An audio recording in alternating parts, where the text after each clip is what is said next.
Oh, well, thank you very much. This is the Town of Rocky Mountain House regular council meeting for June 6th of 2023.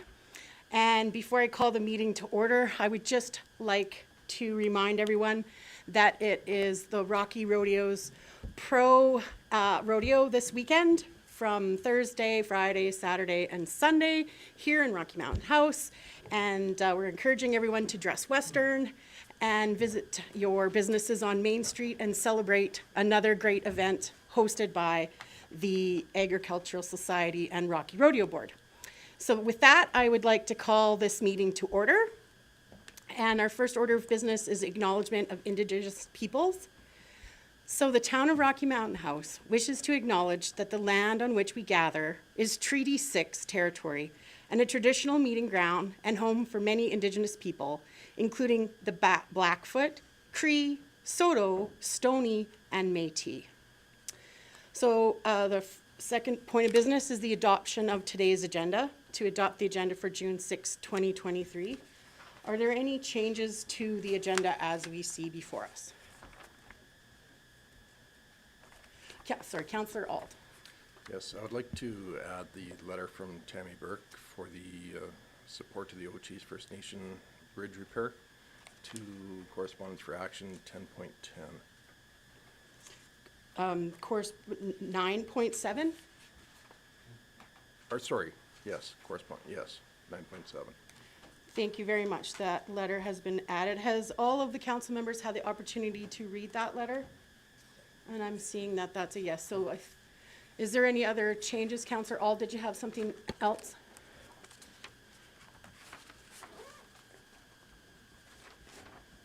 I'm just writing a note. Okay, well, with that being said, would somebody like to make a motion for the agenda today? Councillor Phillips. Yes, I'd like to make a motion that we adopt the June 6th council meeting agenda as amended. Thank you very much. And no further discussion. I'll call that to a vote. All in favor of that motion? And that's carried. Thank you very much. So today I'm pleased to say that we have a delegation, and I would like to welcome Patrick Spears and Chris Razakowski. Oh, Chris, okay. And so, gentlemen, if you'd like to step forward to the microphones, and then there's a middle button that turns it to red, and then you're live on air, as per se. So welcome. Thank you. Thank you.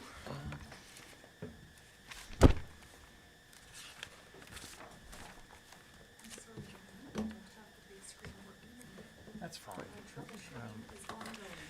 I don't normally wear sunglasses inside unless I forget my main glasses outside. Oh, that's But fine. if anybody wants the slides, do you want to use these or do you want to just speak? No, I'll just speak. Okay. I think. Well, I'll leave. I think we've got 7 copies left, so.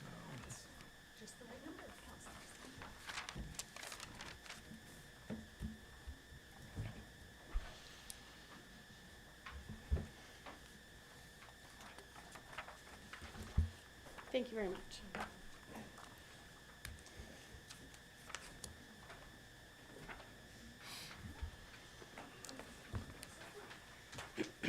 So I'll just remind you that generally we give you 10 minutes for your presentation, and then if we have questions, we'll extend that time. And then after your presentation, we'll have all of our delegations before we discuss any solutions, but we'll be able to ask questions while you're here. Oh, okay. Okay, and then you are welcome to stay for the rest of the meeting, or you can leave after your delegation. All right. Okay, thank you so much. Thank you. My name is Patrick Spears. I'm president of the Roar Foundation. This is Chris. He's a board member. Thanks for having us. Why we're approaching council? A couple of years ago, we had a contract. Roar has had a contract with the town for several years. It's just come to us that over the last couple of years, the funding from the town we're in a deficit. We are finding that we are subsidizing the amount of animals that we are bringing in, mainly from the town. when the new contract was agreed upon 2 years ago or extended, the town cut the services fees that they were paying us by half and took away the per head fee that we had, which in my opinion and in the board's opinion is quite important because it also gives the town employees incentives, whether it's animal services or whoever, to do a tiny bit of legwork to see if, unfortunately, 90%, well, let's say 75% of the animals picked up are nuisance cats, if we want to say that. Cats will be the main focus today. It's the neighbor's cat who unfortunately was let out. He's using your rose garden as a bathroom, so either the neighbor traps it, catches it, or animal control comes along, does the same thing. We found within the first month that without that per head, the instant thing was drop the cat off at Roar instead of taking 20 minutes, half hour, whatever it is, to maybe ask neighbors, canvass the area, find out. Like I said, it was the number from that 1 month to the next was 2.5 times. It just looked like the incentive to do any work on that part was gone. Throw the animal at Roar, they can deal with it. And so that is one of our main things. And the contract is coming up here at the end of June. So that is why we're here to do that. The effects of that last contract, biggest thing, of course, money, of course, is the big thing, is we find ourselves subsidizing what we find the services rendered to the town from money that we are collecting through fundraisers, charities, donations from the people in the community. And so we're an open, transparent society. If people ask, they don't, because in good faith, hey, here's money, please take care of the animals. What will the reaction of our sponsors, donors be when they think, oh, some of the money that we donated to you is going towards helping, assisting, subsidizing what is by nature a town problem? Because we need to walk the fine line of keeping the donors happy, but we also want to keep the town happy because, well, we live and die by donations and money we get from the town for rendering services as a kennel. We'll call it a pound because that's what we are for the town, is we are a pound. We are, as a foundation, we are always full, always full. And that poses another problem because in the same time that we're full, we are on a daily basis turning away people from the community, from people who donate, from people who volunteer. They come to us, we're sorry, we're full. Like, we're always inundated. We have a wait list. We turn away people. And who are we turning away? Well, hopefully we're not turning away someone who gives us monthly donations because we just made them upset. We also have, and I'm sure you do too, your town council, upset people is what you deal with all the time. The people from the community come up, I found this cat, you need to take it. We're full, we're sorry. Like, well then what good are you? Well, we need to have that constant struggle as well. What you don't have, like, sometimes certain societies will have an overflow. Like, what is the recommendation then when you're full and donations? Is there another area? Like, how far would someone have to go to? We're on good terms with Paws and Claws, all other rescue societies within Central Alberta, 3 or 4 of them in Red Deer, the one in Ponoka, I think Innisfail. We reach out to them lots, and when we're full, sometimes, fortunately they're a lot bigger, because of course if they're Red Deer, they have that population base, so they do tremendous for us, and we have give and take. If we have stuff and they take, we just, hey, let us help you out however we can, and we've got a nice give and take arrangement like that, so they've helped us out. But a lot of the times it's, we're sorry, we just can't, we just physically don't have the space. Right now, we've got cats in our dog kennels, we've got cat cages out in the walking area, in the main space in the back. Morin had another call for another 4 today. Sorry, we just can't. And every time we say sorry, we don't know who we're saying sorry to. Are you a supporter? Are you just an upset neighbor who, as you've heard, probably much rather, hey, like, these are animals. Irresponsible animal owners should be taking care of this. Taxpayer dollars shouldn't be going towards this. Well, we're on the opposite side. We're fighting and scrapping for every piece of funding we can get, because just like everyone else, we have a building, we have bills, food, labor, employees, all that kind of stuff. And one of the things that we found out in the last few years, and of course it's not the main thing that we find, that the town funding is lackluster. Of course, the cost of living has went up. And so our mission statement is to be a rescue. Difference between a rescue is the starving kitten or dog found out in the wilderness that needs to be brought back to life with no other option. We haven't done rescuing in years. We are just always inundated with, unfortunately, the vast majority of, and town cats is the issue. We're a pound. We're no longer a rescue, we're a pound for the town of Rocky Mountain House. We do very little for the county. Usually that's dogs, but as we all know, dogs are usually picked up pretty quickly.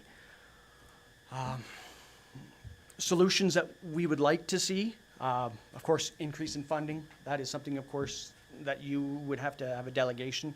You were given a package, and we did have a layout of the previous 2020 contract that we had with you. It was $2,500 per month retainer, and that came with a contractual obligation that we had to take in every animal. That caused problems in itself, but like I said, there was that per head incentive there, so that helped. The funding, of course, would be the best thing. Also, what we would like to see is a more proactive stance on both our parts. This is something where we would love to help. A spay and neuter incentive.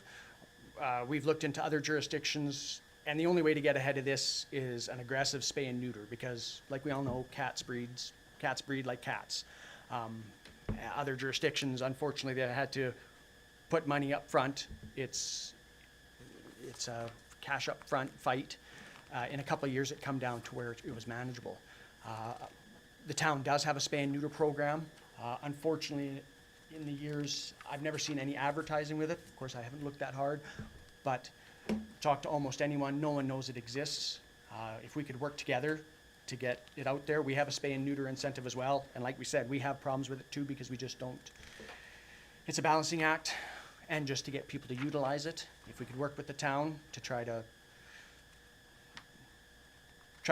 curb the problem before it has to come to the point where we've got to spend money on the back end. Yeah, proactively getting at it, so it's less of an issue in the years to come, and then if it does go down, then hey, great. Cut the budget for us if you want, because then, hey, we're not inundated. Right now we have 57 cats in the shelter. 34 of them are from town. 10 of them are fostered. 10 are fostered, there's 47. The longest cat has been there coming up 365 days. The average cat spends minimum 6 months to 9 months. That's way up from 2 years ago. So when we do get these town cats, we have them for 6 to 9 months, like 6 months minimum. And that's feeding, housing. Rocky Mountain, the town does have a certain allotment for upfront vet care. But of course, if these animals need prolonged vet care, we're on the hook for it. As you can see on the sheet, you can see where we've come up with the numbers for deficit, like if you want to call it deficit, or we're subsidizing it. We are paying that, and Yeah, we have a short time. What's that? We don't wanna push too much time. Oh. I know we're running over a Oh, little I'm bit. sorry, I was. No, that's fine, because Okay. I think you're nearly at where you need to Okay. be, is that right? Yeah, Is there oh. anything else? But Like, no, so maybe we just have, a quick summary here. I mean, as Patrick said, we're running at a deficit. It's our mission to take care of the animals in this area. We are the organization. There are no other options. If we're not doing it, nobody does it, and then, you know, people have to be taking animals elsewhere or doing something else with them. We have a very clear view. It's very transparent on what the deficit is, what it would cost to get this done. We certainly feel it would be, it's part of the community interest to do that. I think we're not going to make decisions at the table here today, but maybe one decision we could make, which would be great, if we could get one or two from the council to sit down and talk about this next agreement, because this next agreement, we can't just continue it.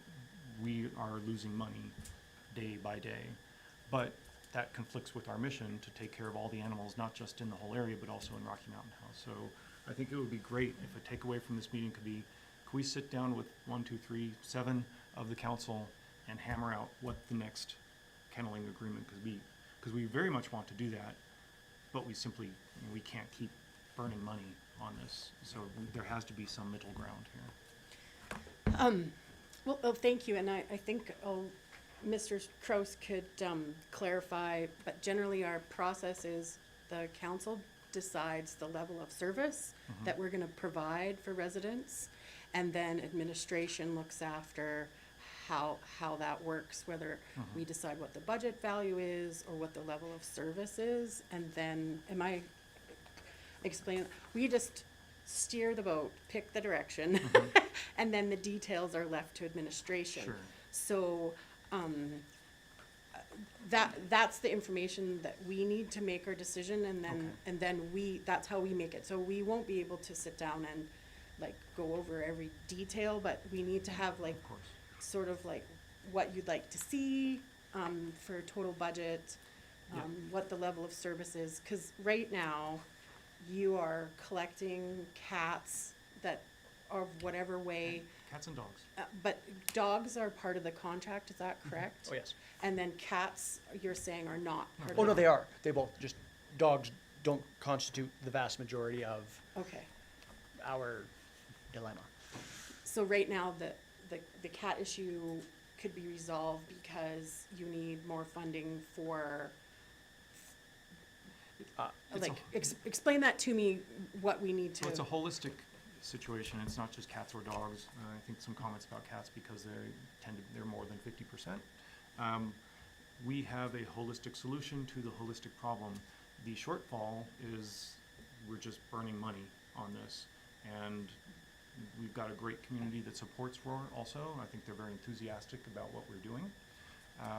And to cover that gap, we need to make some changes in the kenneling agreement. We've laid that out both in these slides and in this piece of paper, which you also have. It's fairly succinct. There's like 4 or 5 bullet points in there. Very clear. We also have auditable numbers that you can look at as you like, but we can sit down with administration and sort this out. We would prefer that this contract continues forward and everything works smoothly. But we do need to make some changes in that. I'm just gonna look around the room. Counselor Phillips, did you have a question for the delegation? Yes, thank you for coming in today and presenting. It's always good to hear from the source what's going on. It is disappointing, obviously, that we have a spay and neuter program that isn't well utilized in town. But the question I have is, I know the dog portion isn't as much of a problem as the cat portion. Is it domestic or feral cats that are the majority of your Oh. problem? Numbers from our staff, I asked that exact question to the animal manager, shelter manager.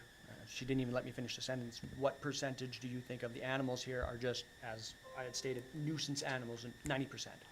Okay. So on a safe side, we could say 3/4. But like she says, the vast majority are, the neighbor's cat is upsetting me, pick it up, take it to Roar, because that's the option, the quick option in town. And when those domestic cats are caught and brought in, are they picked up, or are they just left at Roar? Majority stay for long term. Yeah. And are those licensed animals when they're domestic? Like when you're talking domestic, are they licensed? Some, The numbers on that, I'm not sure, but you can tell they're fat, well taken care of, friendly, purr on your lap. Not feral, which we deal with too, but Licensing is another detail I think we could talk about and maybe facilitate that process. That's actually a source of funding possibly, so. And so do you get compensated for when you are addressing cats that are licensed through the town of Rocky Mountain House? Or that's part of your contract? once again, if the cats are claimed, Roar does collect, the owner will come in, the owner will be responsible to pay the fee for impounding, a day, the impounding fee, kenneling fees, anything on top of that, they will pay directly to us in lieu, like it won't go to the town because we took care of it. That funding will go to us. Unfortunately, like we said, it's well under 50% of the animals that are, it's another problem. And there's a dynamic there Yeah, also of, yeah. sometimes in certain situations, it's better not to charge them because they might not take the animal or they can't afford it, et cetera. So that is somewhat of a flexible situation. There's a significant portion of people who come in, it's their cat, okay, it's unlicensed, you need to have it licensed, oh, it's not spayed or neutered, you need to have it spayed or neutered, here's that one, here's the pound, the kenneling fee, here's this, and then also tomorrow the bylaw officer is gonna stop by your house for an animal at large ticket. Unfortunately, a portion of the population just say, nope, we're sorry, that's, whether it's just a choice or just a financial matter that they can't afford the X amount of dollars that is. There's a portion of people who do that, and unfortunately. Counselor Boniface, did you have a question? I saw you trying your light, but sometimes when everybody's light's on, it doesn't work. I did actually. One of your comments here under your kennel agreement terms for 2023-25 is that you would be chipping the animals. Why do you feel the necessity to chip basically stray cats and give them to somebody? I mean, I understand the chipping of animals that are registered and everything else, but would this not be someplace that could be avoided, that expense? The chipping is Sure. not cheap. Well, all of these things are, I would say, reasonable practices that are recommended, but also every animal that comes into our shelter does not go back out as a stray cat. Every animal that comes in goes out as a rehomed cat or dog. So in other words, every animal that goes out would benefit from having that, so if it runs away again, at least we can identify it the next time. But to the point, I think we've recommended not necessarily best practices, but good, well-established practices that actually help reduce costs for a community. But we're happy to discuss that and talk about what makes the most sense for everybody. The last delegation that we had come in, they had talked about a cat that you brought in that had been severely injured and told us the amount of money that had been spent saving the life of that cat. As raised on a farm, when we had an animal that was in severe distress and everything else, there came a choice that had to be made. Mhm. You could spend $10,000 saving a dairy cow that might over the next year live and never give milk again, or you could have it put down. It's a tough choice. I like animals too, a lot. But at what point do you say, Mhm.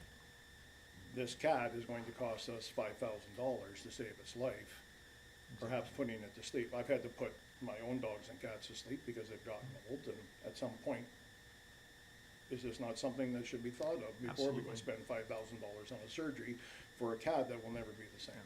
And we make those decisions, and like you said, they're hard decisions.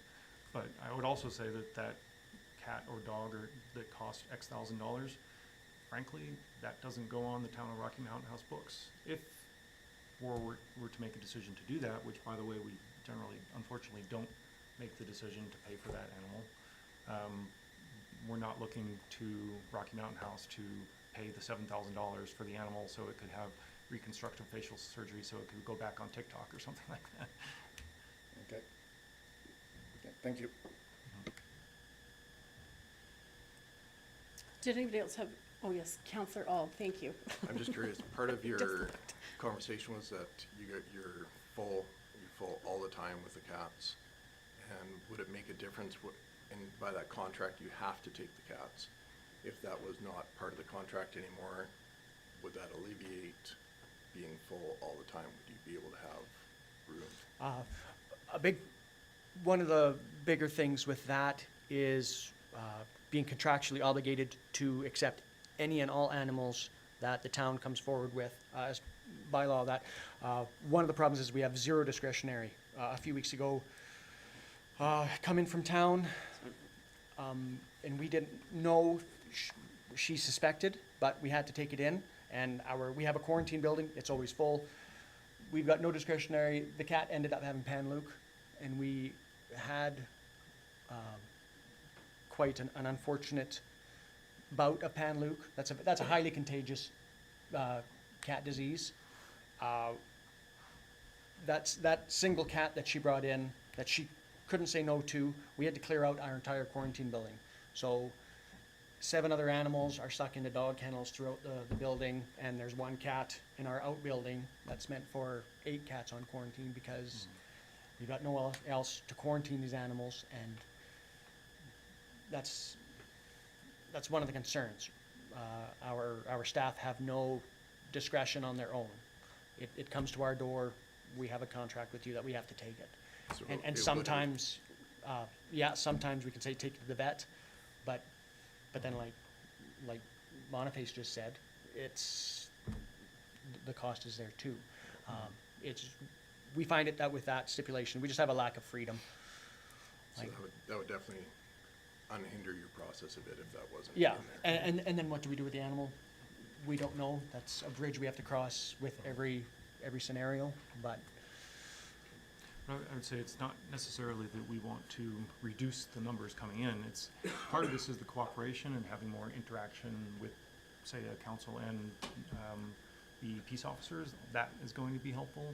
But frankly, Roar is also being very proactive in this and fundraising from the community to create better facilities. That also is not something that we're currently asking the council for, but we are working to improve the facility for the community, which means for Rocky Mountain House also looking at roughly $100,000 that's going to go into a quarantine facility. So we're working this on many different sides at the same time.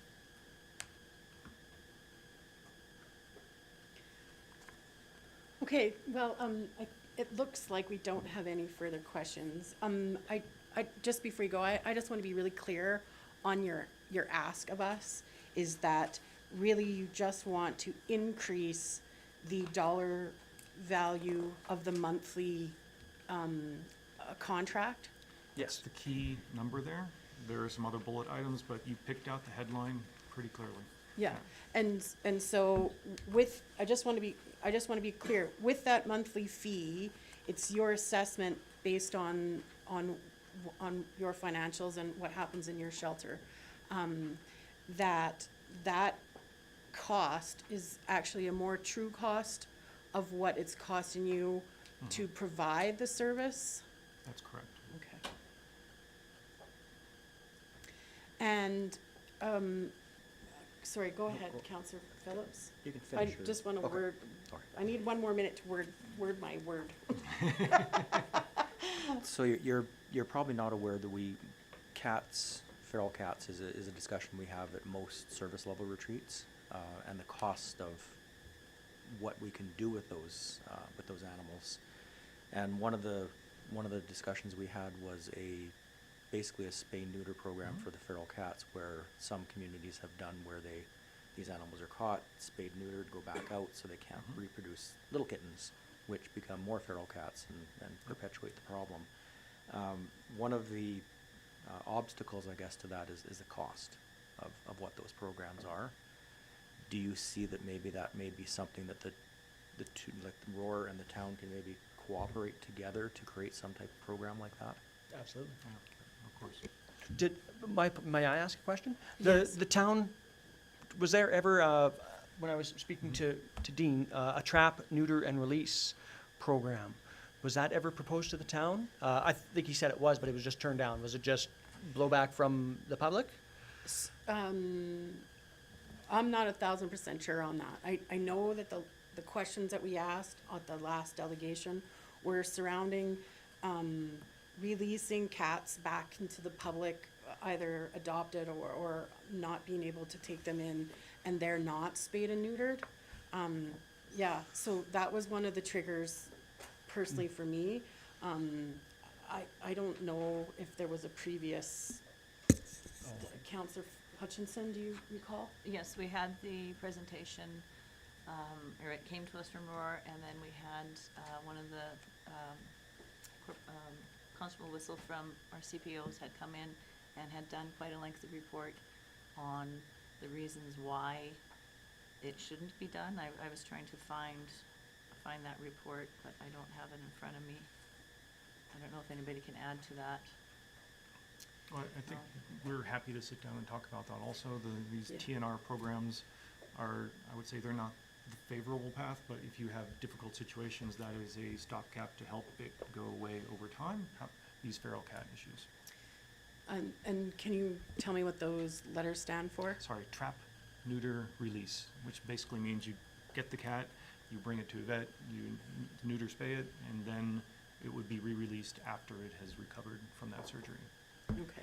And then is that something that you are able to provide for service, or that's something we'd have to contract from someone else? I think that's open for discussion. It's not something that we're doing right now, but it falls in the remit of overall taking care of animals, but that is definitely above what we're doing right now. Right. Yep. I don't have any further questions. I understand your business model and your desire for protecting all animal life as best as possible. Sometimes it's just a financial thing that it can't be put on the shoulders of council to make happen. Like Councillor Boniface said, you know, if we have a problem, we have to find a solution for it that's gonna work out, so. It's a level of service we have to decide, you know, are we picking up every cat and addressing that, or is that, we have to find something else? Councillor Hutchinson? Yeah, I found that report where CPO Whistle had spoke with Jim from Classic Kennels and Red Deer. He did share technically the trap and release program is illegal. Reason for this is that once someone takes care and control of an animal, as per the Animal Protection Act, they must provide the following, and it lists. So that's why it was discussed that it wasn't something that, a direction that we were considering going in. And it's not something that we were proposing either. I think we're always open to working with anything that's going to help improve the situation for the citizens as well as the animals in the area. But you mentioned alternatives. What were the alternatives that you were thinking of? Well, the obvious one is euthanization of any animals that are unable to be, you know, adopted out. You know, if we had a rat problem, we'd buy rat traps, and not, definitely not comparing people's family members to that. Sure. But it is something that we, as council, have to consider. And that's my politically correct way, Yeah. best as I can describe it from people who are gonna phone after this. We're gonna have a wide variety of people who, it's their family member and they have Christmas pictures with their pets, to people who are not of the same mindset. Yep. And we're trying to represent all of those people. course. You know, it's, be nice if we just had our, We are by mission statement, a no-kill shelter, so that's just not a, we. Yes. We unfortunately we do put, unfortunately, some, very few thankfully, but we do it as well yeah. in extreme circumstances, but we're a no-kill shelter. Yeah, and we're trying to be really respectful of that, because, I mean, we're very aware of that, and we're trying to be very respectful of that, but, I mean, it's still a discussion that we have. It is, and I think Yeah. the good news is that across Canada, people have pretty much figured it out. That's why shelters really don't have to euthanize very much anymore, because we do have, you know, a well-controlled population in general. So we are the solution for that. And hopefully the cost is less significant than the reputational issues of going out and shooting them, or whatever the best proposal is. Okay. Well, I just wanted to say thank you so much. We do have quite a big agenda today. I don't see any other further questions, and so thank you so much for coming today. I really appreciate your information, and we'll discuss it later in the meeting. time. Thank you. So moving forward on our agenda, we now have a delegation from Mr. Von Holland. And he's just bringing in the rest of his delegation. Thank you very much. And so, welcome. So when the red light is the middle button, when it turns on, then we can hear you. And generally, we have 10 minutes for your presentation, and then we have a little bit of time for questions before we discuss it later in the meeting. Thank you. Okay, so yes, I'm Alfred Van Hollen and my colleague Wes Davis. Both of us are concerned about our metered sewage. We understand that the town does need to charge for sewage, and we understand, we're not afraid, both of us are gardeners, we're not afraid to pay for the water that we use. But both of us having huge gardens and lawns, we're bothered, concerned, and upset that as we water and maintain our yards, we're billed for water that does not go down the sewage. We're, like I said, we're fine with paying for the water we water with, but we're offended, upset, that the more we water our lawns and yards and the more flowers I put in and the more beautiful yard that Wes has, the more we pay for sewage.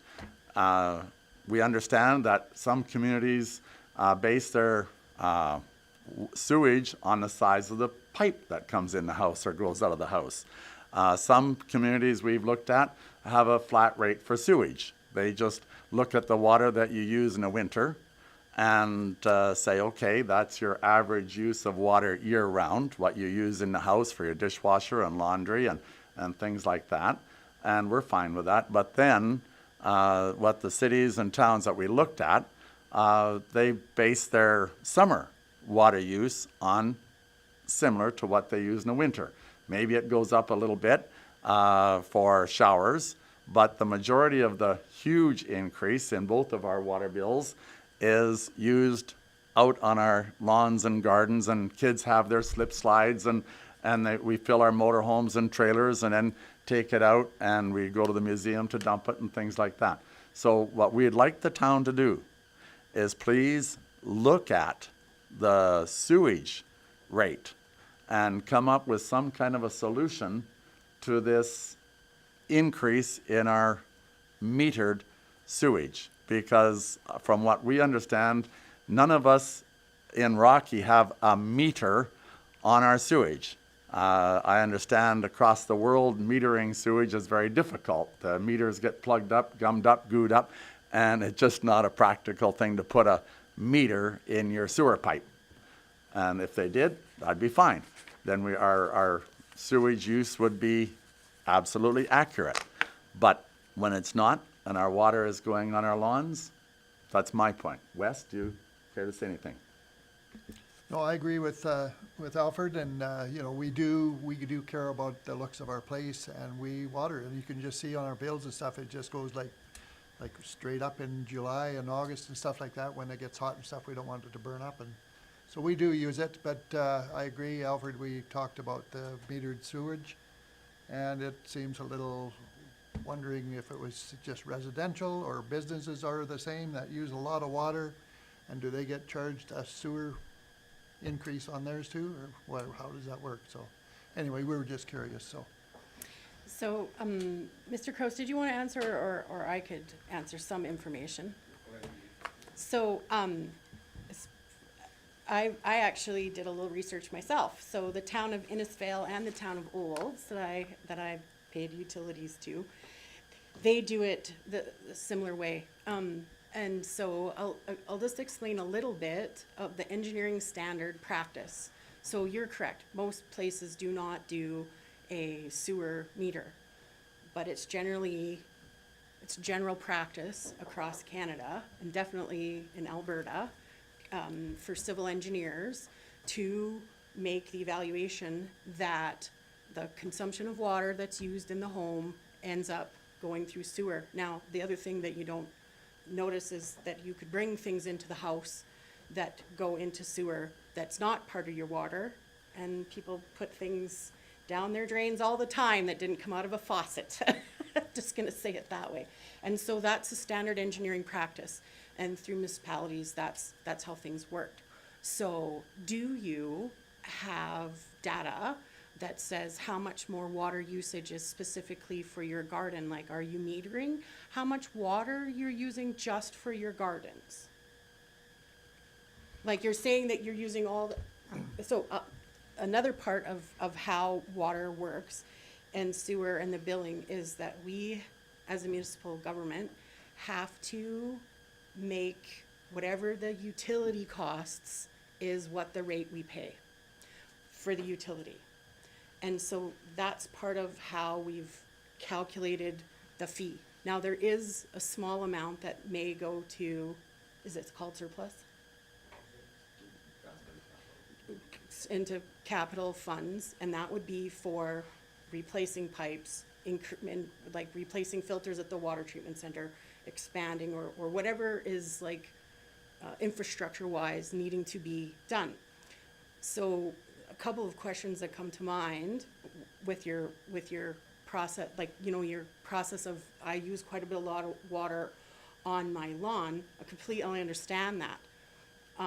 Also, in the wintertime, there's a lot of people who don't live in their house, so their water usage isn't calculated into, like, how would we ever tell if someone's just not living there to have a summer rate and a winter rate? It would be difficult to decide. So how it's calculated is on the yearly basis, and please correct me if I'm wrong of how we calculate this. We calculate the yearly basis. We have to have a flat rate fee, so if nobody used any water, we would still have clean, purified water, and your sewer would still get looked after. And that's how the utility works. And then usage after that is sort of like a user pay system.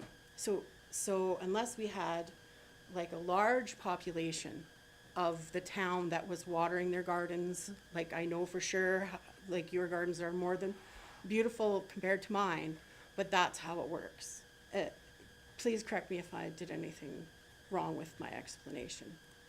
Yeah, so I would need to know, as a council, we would need to know, like, if everybody in Rocky just watered so much in the summer that it did a huge spiky jump. I don't know if we would ever have that information. Mr. Kraus, would we? Would we have a spike in the summer where it would show water consumption?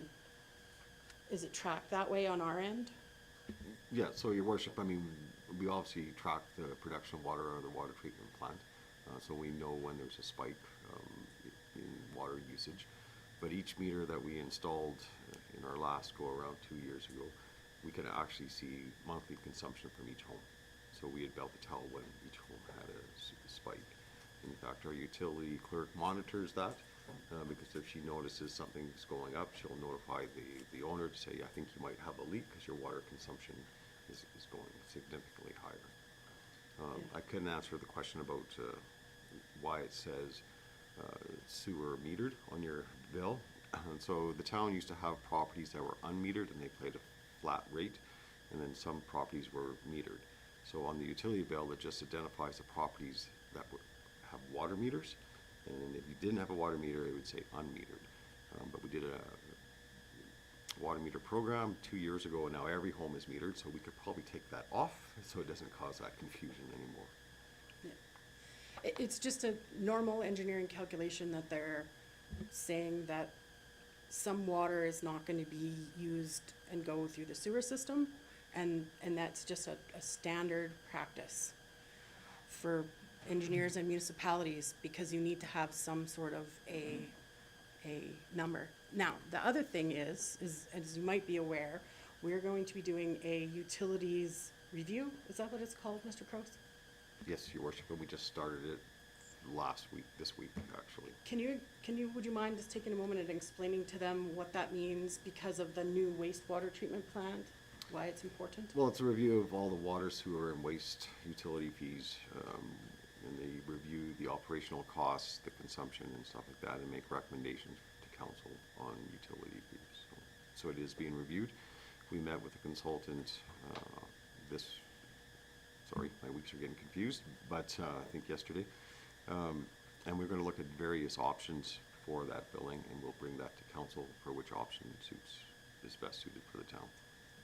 So to help me understand, you're saying that those of us that look after our yards and use a huge amount of water, there may be some kind of taking into account, is that? No, I'm not gonna commit to that for sure, because at the end of the day, the utilities are cost recovery. So the treatment of sewage, for example, it costs so much, and we need to recover that through utility fees. And the most normal practice is figuring out what percentage that is, and then that's applied equally to each property, based on percentage. Okay, we're one of the people that her worship was talking about who leaves town for 5 months, and we still pay $87 a month, whether we use one drop of water or put any contribution to the sewage or not. And that, what I'm going on here is, we have friends in other cities that we have talked about this with. Cutbank, Montana, for example, is one, that they look at their water use, winter-wise, and then they set a flat rate. And then in the summer, when it goes up, they understand that the major reason the water use goes up is for irrigation and gardens and lawns. So they do not raise their sewage like Wes and I face every year when we turn on I've got 3 taps outside my house, and some days all 3 are running. Absolutely, and so I can, Councillor Shipple has a question after, but I will address that the flat rate you pay when you're not in your house is to pay for being hooked up to the service. I understand. Because even if nobody's using a drop of water, we have staff on site running the plant, de-icing it, what is it called when getting rid of the frazzle ice, making sure the building's running, like there's a base minimum cost to having that service, whether you use it or not. And I completely agree, when there was tough times and there was a number of vacancies in Rocky Mountain House, there was people that were paying, yeah, things like that. So not to discredit that when you're not there, but because you're hooked onto that service, and we can't unhook people when they're not using it, because we have to be able to pay for that service that's provided and available for everyone. Does that kind of? I'm fine with that. Yeah. I'm fine with maintaining our infrastructure. Yeah. Around the world, we're seeing horrendous problems with infrastructure, and Yeah. I'm fine with paying my portion Yeah. of infrastructure problems. But it's the one issue, that one little niggling issue that both Wes and I know I've talked to other people too who couldn't be here this afternoon. We could have filled this with people who were on our side with this issue of the metered sewage. Okay. So I'm gonna go to Councillor Shipelt. This is a question for Mr. Kraus. Does our billing system allow different variations of billing when it comes to water usage and sewer usage?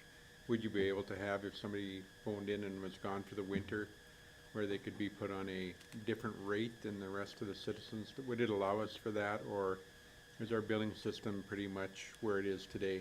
Do we have versatility in that billing system? Your worship, I'm gonna have to look over to our Director of Corporate Services, because I'm not overly familiar with our financial software system. Yep. There's potential that we could set up different rates, but we'd have to be very cautious. I've seen where we take people off in the winter, but you have to make sure the system knows to put them back on, because that was a real issue in previous years where people forget to let you know that they're back, so they don't get billed. But we can set up different rates. I'm not sure how many we could actually have. Okay. So with that being said, does anybody else have any questions for the delegation about what their ask is? Basically, high summer water usage, you're looking for some sort of a break because it's not going to your sewer, it's being used in other areas, and I don't know how we'd ever figure that out. You don't know how many, you've already said you don't, but you don't know how many liters of water difference that you use, that you could meter, how much water you've put on your yard versus how much you've bought as a human being for the home, right? I think our Our bills are bill really obvious. shows us that, Yes. how much we use every It, month. it shows your total use, but it doesn't show how much you're putting in your yards and the gardens. So if you metered your own water that you're using for your garden, that would give us a better, understanding of how much water you're using for your home versus for your yard. Does that make, do you know what I'm asking? Yeah, it's, Well, I understand what you're saying. Yeah. So you're saying that if we put a meter on our taps on the outside of our house that are gonna be on the water, yeah, that we could bring it to you and say, this is how much we're using. this is what we're putting in, because you can just see what by our bills, and we don't go, we have somebody in our house year round, so Yeah. our bills are fairly steady, and then July, it just goes, like it goes, like it went up to like 32 meters a day Yeah. for that 1 month, and that's like 180 barrels of water, eh? Yeah. So it goes high from using maybe 20 barrels or something like that, so it's Yeah. really obvious as what you're using and stuff. But, you know, if you put a meter on, I guess we could go to the town girl there. I remember she phoned, she said, did you have a water leak in your places? But anyway, if maybe the town could supply a meter for us and we could put it on there? I don't think they do, but I know that Just a I've readable. I've seen meters that you can purchase for Yeah. taps, so that you just are conscious, like, for example, if your kid was out splashing around. yeah. Mine likes his on the trampoline, but anyways, so we have no more questions for this delegation, seeing none. I just wanted to say thank you so much for your time in bringing this to our attention, and we will be discussing it. And I really appreciate your time. Thank you very much. Good. Thank you. So, good. Moving forward on the agenda today, we now have a delegation from the Remuneration Task Force. 4.3.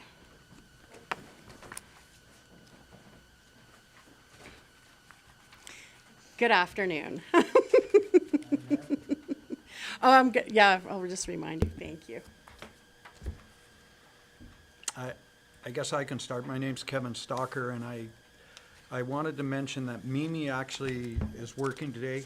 She'd sent something to Councillor Phillips about, that what we were discussing today, the 100% support as part of the task force. So her lack of appearance here is just that she's tied up at work, that's all.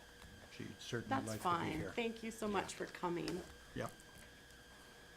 Well, the question would be, if the council has asked us to appear, then it's our duty to respond to the council, to explain ourselves, and to be here for questions from the council at this point. You all have received the report and our recommendations. They're recommendations only. You as a council have the privilege of either accepting those recommendations or not accepting them, and deciding amongst yourselves what is appropriate at this time. Does anybody have any questions? I have a number of questions. Does anybody else have any questions? I can start. Counselor Hutchinson. So I am very curious as to how you came up with these numbers. When looking at remuneration and hourly rate, you've included honorarium and per diem together. Right. Which- Betty was able to go through 17 communities within Alberta that are approximately our size, and ascertain all of their honoraria, their per diems, their meeting per diems, meeting allotments and everything else. And she assembled all that information for the three of us. So that's where we got the information from. Correct.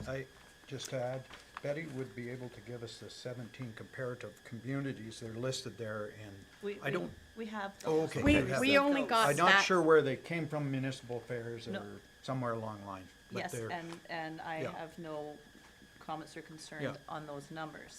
Where I'm concerned is your review shows an hourly rate paid to the mayor and for council, and it says, that the honorarium valued of $1,200 per month per counselor and $29 a month for the mayor has not been added into the hourly rate. It has indeed been added into the hourly rate. So the numbers that you came up with, aren't realistic. I think that Betty and I just had this discussion prior to writing the report when I came to the front, maybe Tracy and I. Tracy, you're the one that produced this document, correct? Betty, you produced this document. Who produced the document? Pardon?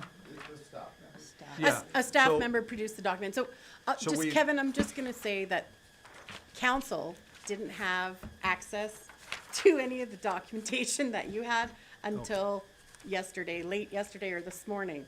So we are fact checking your numbers because it's a public document. And we just wanna know, I think, if I'm paraphrasing for Councillor Hutchinson, we just want to know on that page 4, where it's saying that you've got the hourly rate calculated of 143.76 and 97.48. Where, how did you come up with those numbers? I think is the question. Yep, and that's a very fair question. So what we asked for, and it was produced, I thought it was produced by Betty, but. Okay, someone Was- produced you the document. Yes, they produced a document for us, and what we asked for was the timesheets, monthly timesheets, that they didn't take into the per diem the $1,200 a month. They were just the monthly timesheets for meetings, and they add up to, they're online. So that stuff was put into an Excel spreadsheet for us, And so what we're saying is the Excel spreadsheet yes. isn't accurate for the information of what you think it contains. Oh. If I may, sorry. Okay, I actually came to the office here and asked that specific question to make sure it didn't include the honorarium, that it was just the per diems. Yeah, so I think this If I- is yeah, the the- total, our total pay stub for that month. And it could have whatever was left over from last month until you look at, because sometimes, like, for example, Counselor Boniface and I, if we didn't meet the cutoff for payroll, we would have put dollars onto the following month on that report. So, And like I can clearly see that on mine for December of 2021, it would have some of last month right. and my per diem So does on it. everyone have this Excel spreadsheet? Well, we got it today. Oh, okay. That's why we're asking the question, is Right. we haven't calculated it today, but we just got this today. So yours, Mayor, is adding up to, I'll just get over so Alfred can see this. The total for the year of '22 was, I just gotta get the total here. 51,610. 51,610. The hours that were involved on that timesheet, 359. 359. The 51,610 includes the mayor's 34,800 honorarium. So therefore, you have to subtract that from your 51,610. And in fact, your per diem was only 16,810. So you're saying the 51,610 was 16,000 more than it should have been. It should have been 40,000. No, that includes 34,800 of her honorarium in the Right. year. So you're calculating that figure on the total honorarium and per diem, and it should not be. If it's just the per diem. I actually came to the office and spoke with, I thought Tracy and I spoke about this, and I said, this number here, maybe it was Betty, one of the two, but, Someone from the office. yes, and I was trying to get that exact number, because I went, is this number across the board? So that will definitely change the per hour calculation. That And will I be. think Absolutely. that's your question, Yeah, is that not if that correct? is indeed the case. Where the difference comes, and just let me see here, that's So- 21. so- No, okay, we don't have 22. So that's where our question was. Yep. That was one of the questions I think all of council had, is where the number came from for what we're actually getting paid. And so that answered that. It comes from the spreadsheet. And so Yes. unfortunately, council hasn't had a lot of time to look it over ourselves. but I think Councillor Hutchinson has done quite a bit of work on it. So I just had one question of the, maybe Councillor Hutchinson, it might be best because you'll know the numbers. The November 21, well, let's use January 21, There's- or 22, Okay. sorry, January 22. The 2695 that is in that column, the $2,695, that is total earnings of that. And Correct. you both per diem, copy that now. Okay, so I- that becomes what needed to happen in this calculation then, because I came to the office and asked that, and we discussed it, Alfred and I and Mimi discussed it. What needs to happen then is the number needs to be subtracted from 1,200, needs to be subtracted off of that 26, so you would have made $1,495 for your meetings and 1,200 for per diem. Okay, so For honorarium. with that Sorry. being said, do Yes. you feel like that could be readdressed Oh, and easily. looked at? I was gonna suggest Easily. perhaps we could, as per the terms of reference, it does state in there about meeting with council. And maybe we could reschedule, this to another date and actually maybe go through the terms of reference and the things that were, not addressed at this time or in your report as presented. Would that be something that would be acceptable? Do you have examples more besides this issue of what was not addressed in our report? Well, it did say the task force will be required to interview all members of council, which didn't happen. Review the honorarium in respect to the amount and the duties included in consideration of time requirement in comparison to other municipalities. The per diem rates and duties with consideration of time requirement comparison.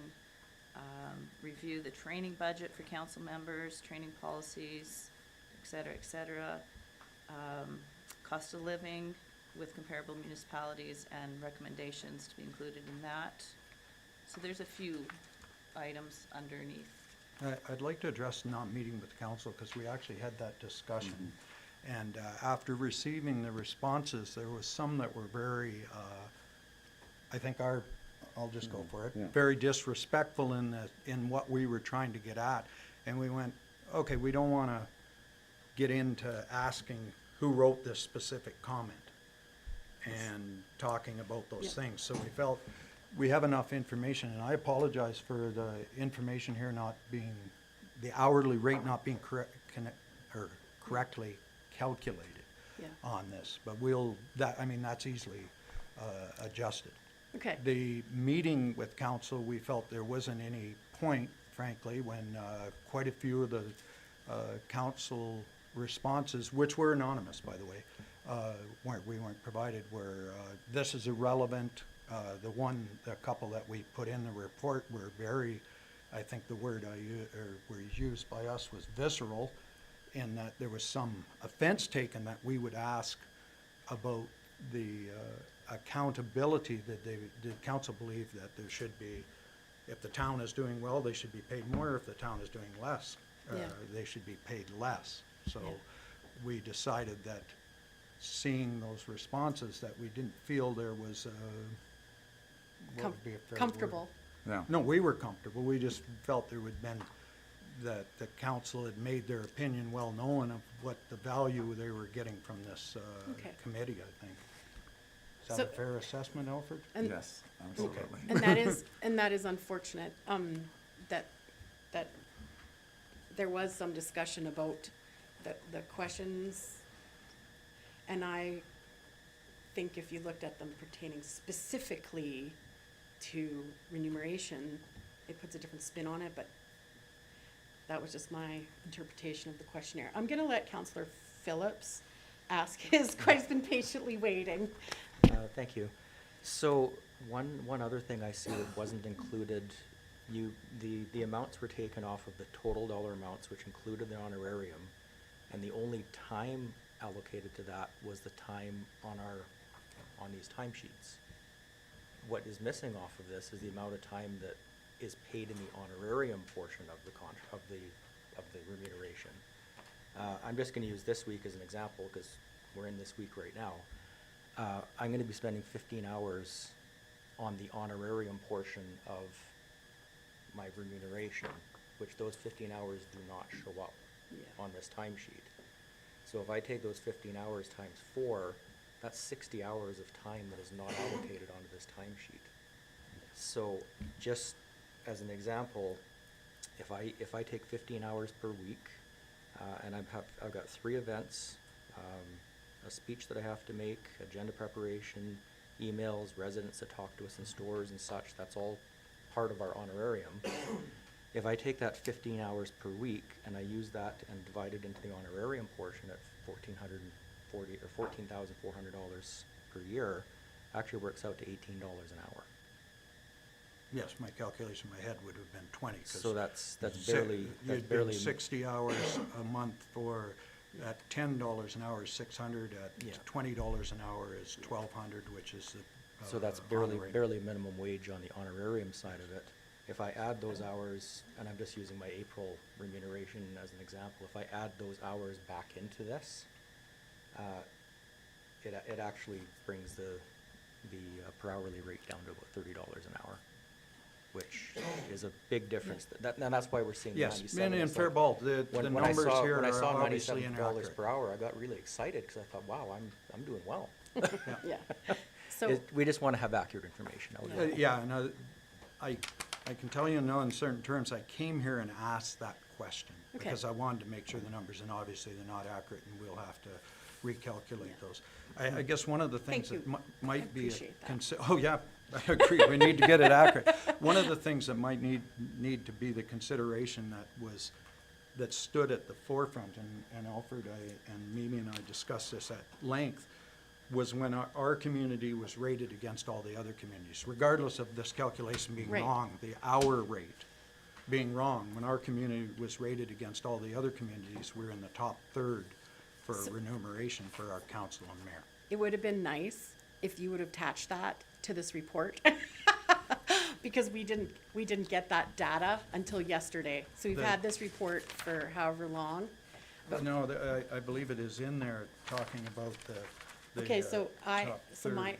I had some questions, so, I'm just gonna go to Counselor Chappelle, but I think personally, and I don't know how council feels, but I think personally, moving forward, I'd like you to just look at the terms of reference, because I think some of the things are missing that we have questions about, that we'd like to have answered, right? And now that we have the data that you were given, my question is, were you given our timesheets like Counselor, or just this spreadsheet? Somebody calculated this and Okay. gave it to us. So you didn't actually have our monthly timesheets and our reports? Because our reports will tell you all the things that we did and saw and Yeah. things versus what we wrote down to get paid for, because, for example, myself, I have so many things that I've talked to administration about it. I don't put the per diem things in there anymore. I used to put, I did this, it took me this many hours, I got paid 0 for it.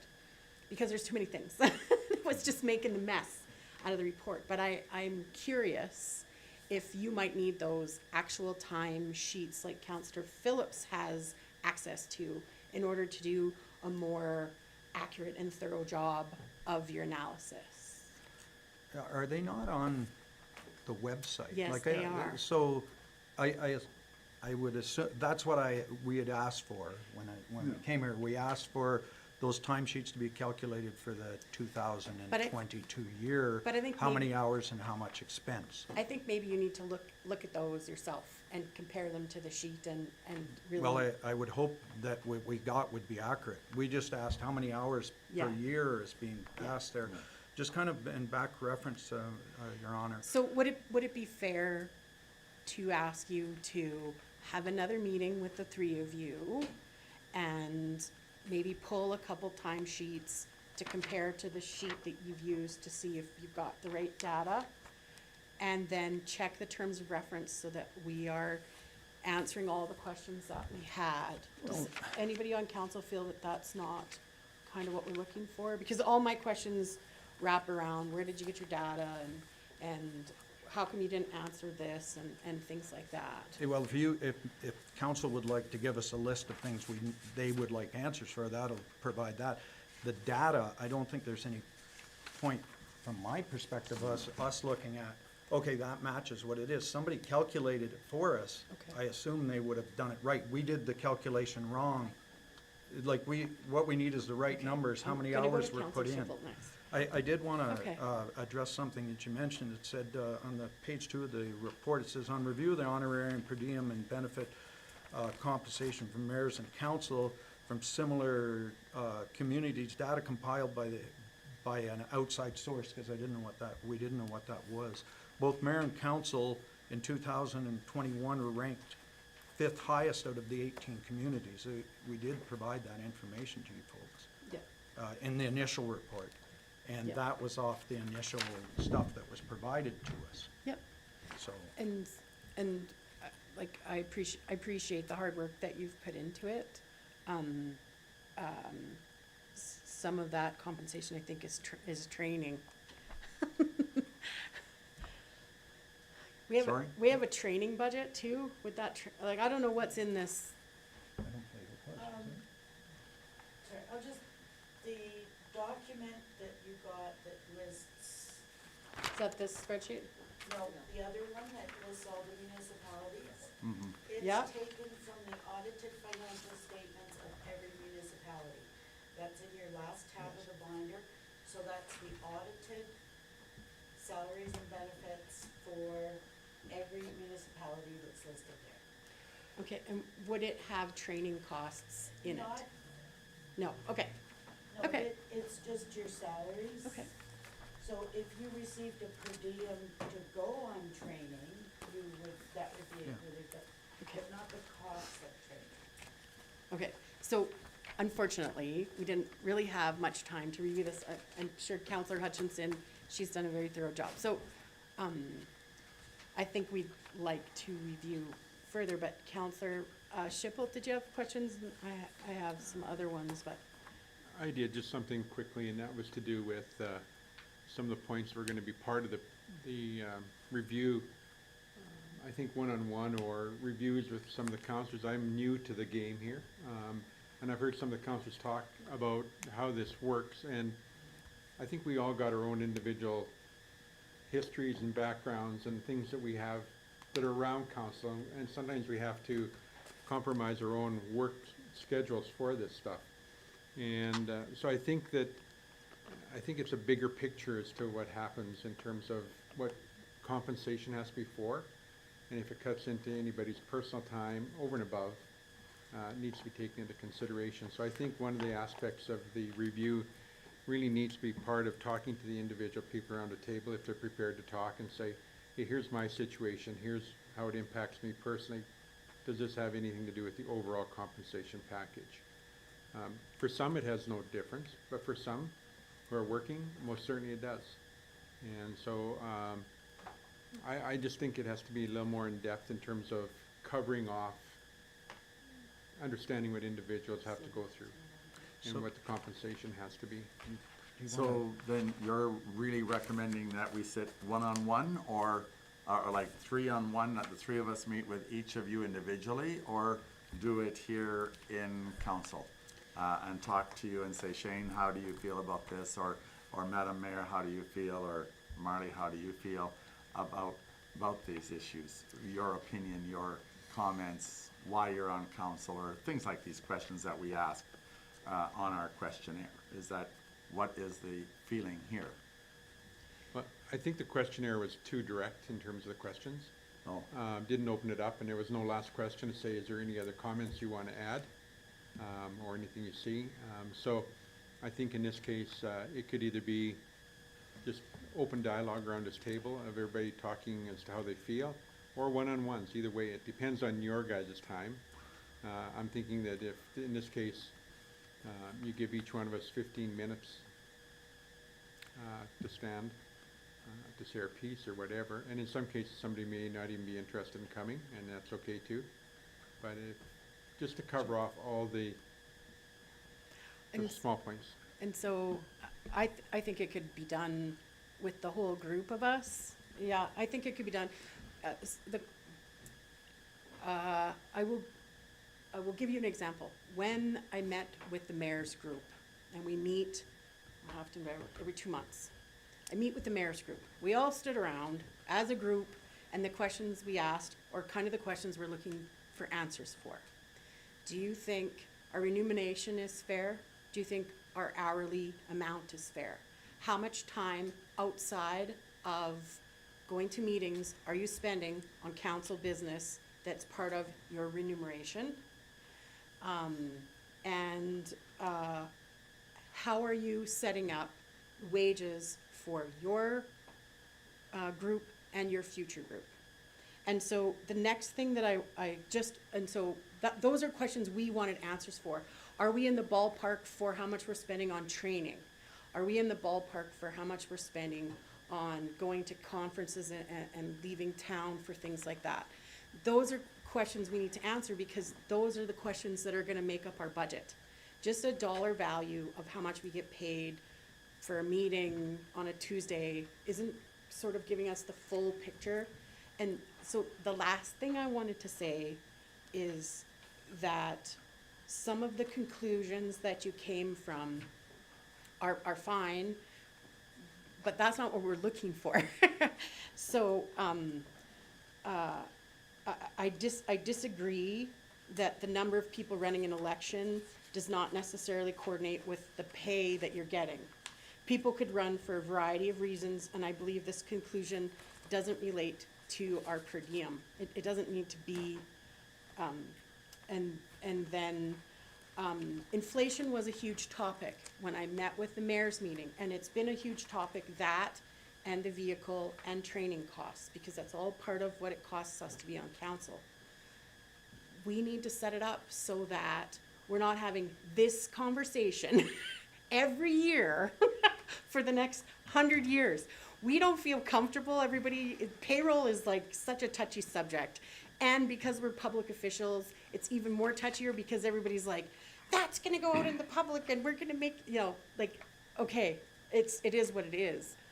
But we really need to know how we can set up a equitable, fair, reasonable pay for ourselves and moving forward, so we're not having this discussion and debate all the time. The biggest thing that's come up was that there is no inflation addressed, and we would have to either then give big jumps.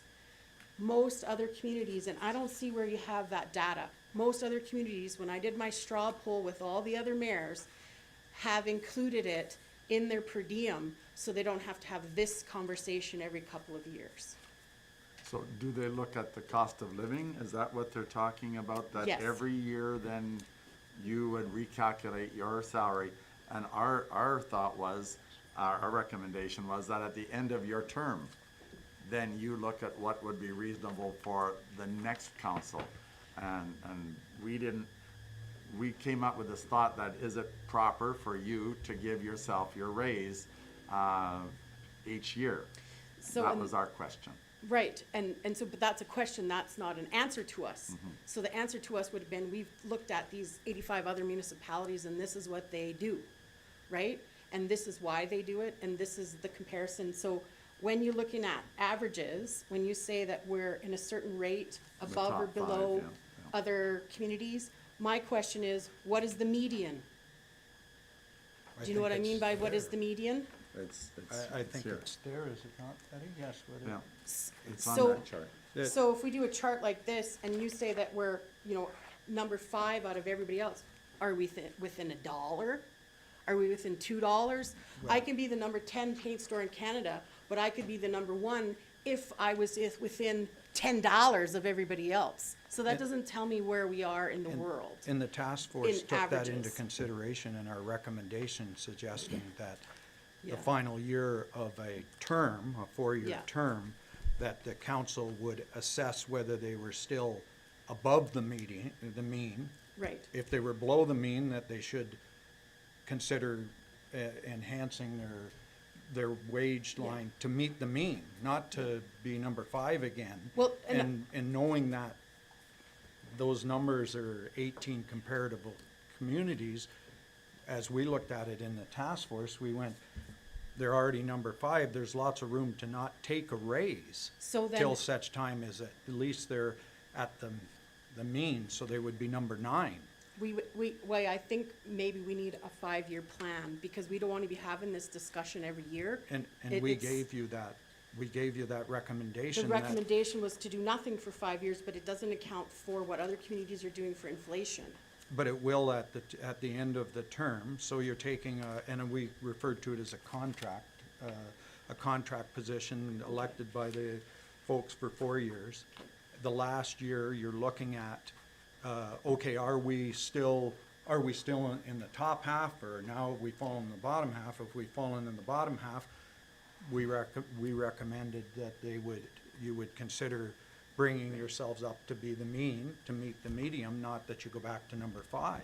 We want I to. think that's reasonable. We want a system that keeps us fair and equitable, so we don't have to have this conversation And all the time. I'm missing how that wouldn't be. Wouldn't you be doing that every 4 years? You'd do it every, We- Counselor Phillips, could you please answer that, because that's kind of why we're doing this. So the problem right now is it's been 5 years since the last review. And if we delay this for another 2.5 or 3 years, now you're talking 8 years. And in 8 years' time, a lot will have changed. And the fact that the numbers used in your determination weren't accurate. They, you may not have the right information. that was just the hourly rate. Yeah, what I That's would not a problem. suggest is at a committee of the whole meeting, we Yeah. have you present at a committee of the whole meeting, then as council, because today we're not gonna solve this matter. Yeah. And it's gonna be a longer conversation. So I would suggest we have a committee of the whole meeting with the 3 of you present, ask all of us the questions at the same time. Yeah. And then we can give you, because I've got more information here that allows for today, but it's been 5 years already. Right. And what you're suggesting, makes sense, to review it in the last year of the term for the next council. However, that was never done for this council, so now there's a problem that this council has to solve. And it's not a popular solution, it's not a solution that we like to do, because this is a very touchy subject, for lack of a better word. But it has to be addressed, because it hasn't been addressed for 5 years already. With that said, it hasn't been addressed in 5 years, so in 2021, which was the latest latest information we had, so now it's on, everyone in this room was in the top 5. So it hadn't been addressed for 5 years, so now we're down, it hasn't been addressed in the last 2 years. You were already the top 5 for those previous 3 years. So I'm having difficulty seeing, this is the best information we were given. We didn't, if we had 2023, what everybody was making, we would know if you're still in the top 5 or if you're down to in the bottom 5. If you're in the bottom 5, then we're suggesting that the premise that we had was that everybody at the start of the term when they ran, they knew what the pay scale was. It's a 4-year term. It's a public service duty, for lack of a better description, and then that can be reviewed in the 4th year. You knew what you were getting going in, and if inflation takes, let's say 3%, that's 12% less, you're gonna be making 12%. It will show up on this document as it's produced that you're now in the bottom, and we'll be able to the next term, if you stay on, you would get remunerated at a higher rate because you've fallen below the mean. And I think that's an excellent idea. I agree with that idea. However, that was not done the last time this was reviewed was 2018. Right, has but never in been reviewed again. 2021, you were still in the top 5, so it doesn't matter that it wasn't reviewed. But Like, I'm you're missing ba- the whole that's being point. based on that's being both based. of us are missing something. Okay, so, Counselor. do you agree that it would be beneficial for us to all have a more clear and open conversation with a little bit of more time, and we could review our numbers, and have a conversation together. And just if you could meet together and review what we're asking in, like as Tina said, the framework that, because some of the things weren't answered. What was the terms of reference? Some of the things weren't answered. And I'm gonna get to Counselor Auld, but Counselor Auld, did you want to add something? I just have two questions. Did the group sit down and meet with administration to go over any questions or concerns, or was it strictly in-house? We used the information we were given. Okay, And that we asked for. okay. And second question is, where did you come up with the accepted standard that 1 hour of meeting generally takes 1 hour prep? Internet. Okay. And I think it is a fair, even if the hourly rate now obviously isn't accurate. But if you take and say 1 hour of a meeting takes 2 hours of prep, it will give us a ballpark. I mean, some meetings take no prep and. This is today's meeting. For prep.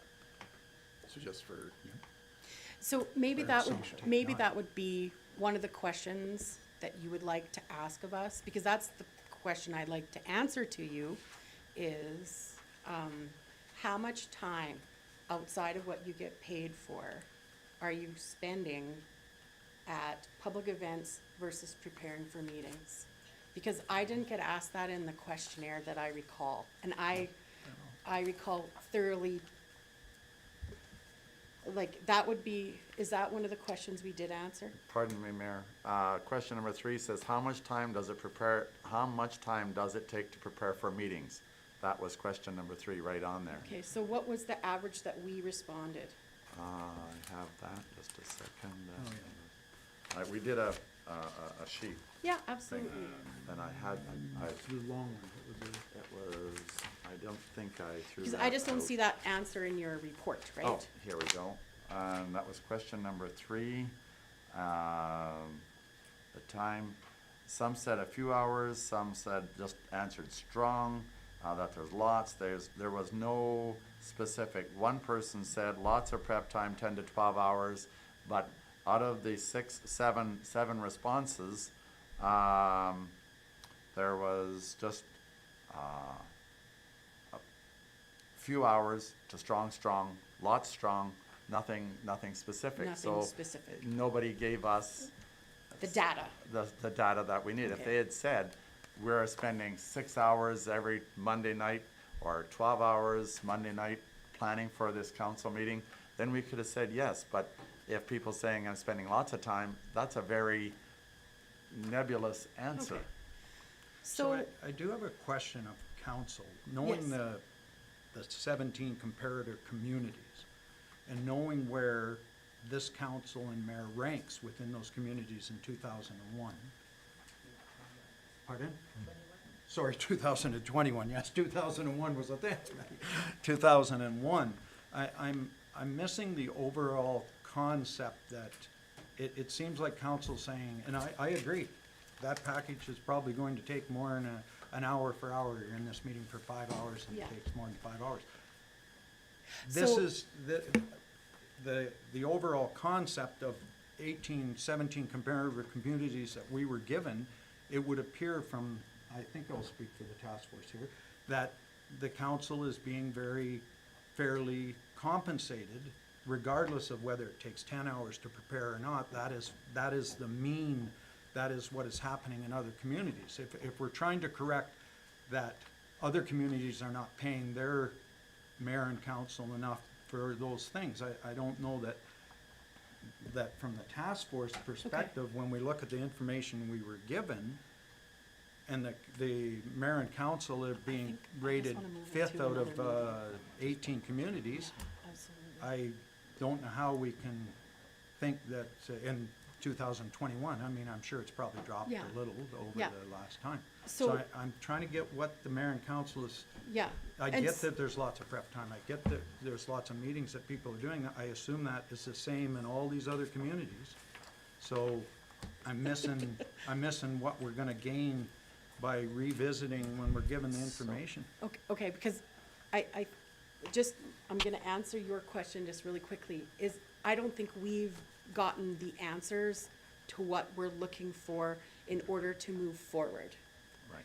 So we need to know what to do about inflation. Now, if we're fine today and inflation is 5% and we guess that next year it's the same, it stays the same, we need a report that, I'm just gonna say this but I really think we should have a longer conversation in another meeting, but if we're being fairly paid, right, and we wanna reach the median, do we wanna be more or less? But that's what our decision is for compensation, right, for our community.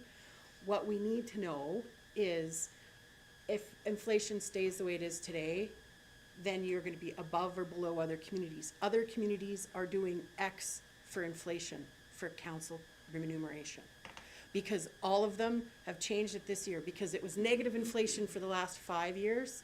This is the first or second year, and we do a blended one for all our staff. And what a lot of communities have done is they've used whatever blended number that they give to staff, they put that onto council so that they don't have to have the discussion. So if you feel strongly that we're being fairly compensated, what year does that trigger that we should look at,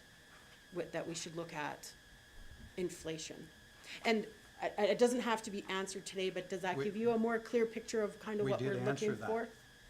We felt it was a 4-year contract. I think you're correct, Okay. Albert. We felt it was a 4-year contract, that the mayor and council went in knowing that, and Okay. inflation doesn't need to be taken into account for that council and mayor during that 4-year contract. And Okay. then moving forward, if there's 12% inflation over those 4 years, that will be in relation to the other 17 comparator communities to put us in the middle, to put our mayor and council in the middle. Okay, I totally understand your thought process, and that's I- fine. I'm gonna go to Counselor Phillips, because he's been patiently waiting, I- and then we'll go back to Counselor Ald. I just think Okay. we need to put this to a committee of the whole meeting so we can have a much longer, broader discussion on it. It's not something we're gonna solve today, and I just think maybe that's part our fault. We didn't give you enough information to make a proper assessment of what's going on.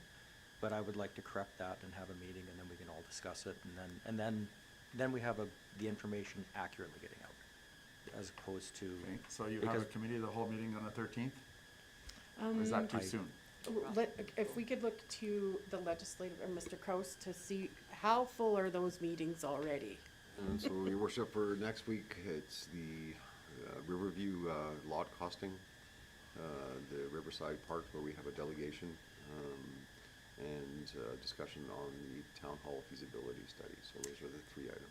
So, knowing that this will be a minimum of an hour, because that's how long it's taken now, what committee of the whole do you feel that we would have at least an hour and a half to discuss this without putting us into like crazy overtime? So, your worship, so we have the one next week in Yeah. June. Council did not put committee of the whole meetings in July and August. Right. So then the next scheduled one would be September. Okay, so do we want to put it on next week? I'm just looking around council. Or do we want to wait till September and make sure we have enough time?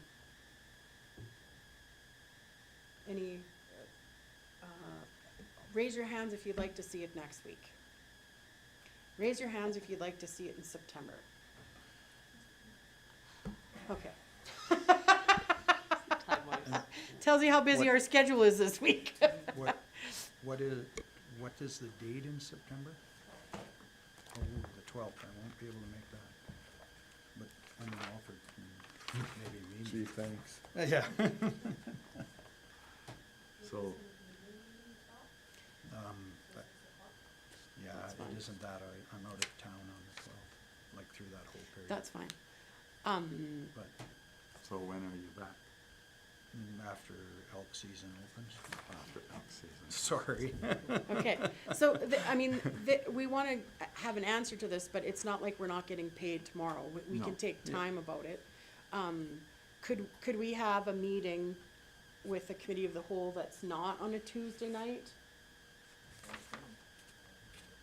Like, so why don't do we wanna book a date today, everybody, or do we want to have administration figure out when that best would be? Counselor Phillips? I would suggest that we have administration contact the 3 members of the task force and look at our council schedules and see what day we can make happen. I think, And if we use an evening, I'm sure Mimi is probably gonna be able Yep. to attend. Yeah. Yes. We just, our deadline for doing this would be service level review to have it solved, because that's when we do discussions on this type stuff, which is November what? I don't have it in here. Do you know what it is? Just.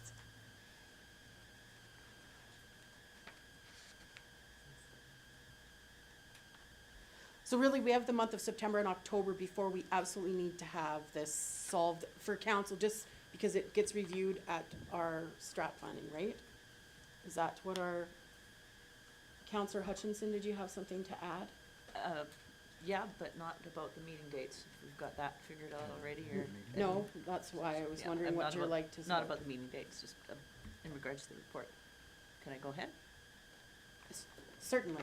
Well, Just a clarification that to the public, that the report that has been presented in our agenda package, that it was incorrect to state that the 143.76 hourly rate by the mayor and 97.48 for council is incorrect. Okay, Yes. yes. Thank you. Yep. that's fine. So Tracy, I'm sorry, did you tell us when that date is? I just. Okay, November 8th to 10th is service level. So if that would be okay, that Tracy could, and if you wanted to just review the terms of reference to see if we've ticked all the boxes. Now, if you wanted to talk again before that meeting, I'm sure we could meet or something like that. If council could provide the questions they need answered that Okay. they feel we didn't answer, then we Okay. don't have to guess at what that is. Okay, so we'll review. Perfect. Council will review the terms of reference and say what we need to know, to help, so that you can discuss it at your, at one more meeting, and then we'll review in September, October, whatever works best for everybody. And As then early as we, possible. Yes, and then we will have this Excel spreadsheet, we'll get the correct data to. well, maybe we should have, put that. you have the timesheets. Well, we don't want the I don't timesheets, want we just want, timesheets. Okay. then that's what we asked for last time, is Okay. just, so somebody, I assume, will produce. Okay, so if everybody's satisfied with that, we can move forward. So I wanted to say thank you again so much for all your work. So as of yet, we do not have a date when we can, for me, once it gets into summer holidays and in September, October, it gets crazy, as June, if it all can fit. Yes. To get this done as soon as possible, get our meeting over so we can finish up our report and move on. We started this in January. I think we need to expedite this as soon as possible. Okay. So Please, we counsel. only Yeah. have one, so we'll just, we can tell you right now, we only have one committee of the whole meeting, and it's next week, and it's packed. So, So Wasn't- if that's the only time, can you all meet next week? Do you want to have Mimi there? no, well, if we can have to have a special one, if we can all agree on, if some evening. Yes, When we that's what I could thought. gather here at 7 o'clock and have a townhouse meeting, Okay. if you all put your heads together afterwards and say, can we do this? Let's, Okay. next week or on the week of the 19th, something like that. So if you would like to give us some possible dates, to Tracy, and then she can go through us, and Yeah. we'll move it. Okay. Yes, Mr. Kraus? Sorry, Your Worship, why don't we just schedule it for the next Tuesday, the committee of the whole meeting, and we'll adjust any other items that are not. That sounds fine to me. It'll be next week on Tuesday night. The meeting Okay. starts at 6 o'clock. 6 o'clock? Yes. Yes. Thank you. I will make sure, I'll look Okay, and make sure I can so- do Tuesday, next So Tuesday if you is want to what's to be. review the terms of reference and make time to meet, and then if you need to ask any administration questions, if you would talk to Mr. Kraus to clarify anything, that he would have the suitable answers And it- available for you. And it appears Council Hutchinson will probably have a list of what we should Missed. get after. Yeah, Excellent, thank you. That Okay. will help. that And sounds That's great. Tuesday, the, 13. 13. thank you, that's going there, and I'm available. Alrighty. Thank you, Mr. Kraus, for assisting with that. So I believe that now is, with the completion of that, is an excellent time to take a 10-minute break. And so I think 6 we o'clock. will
Thank you.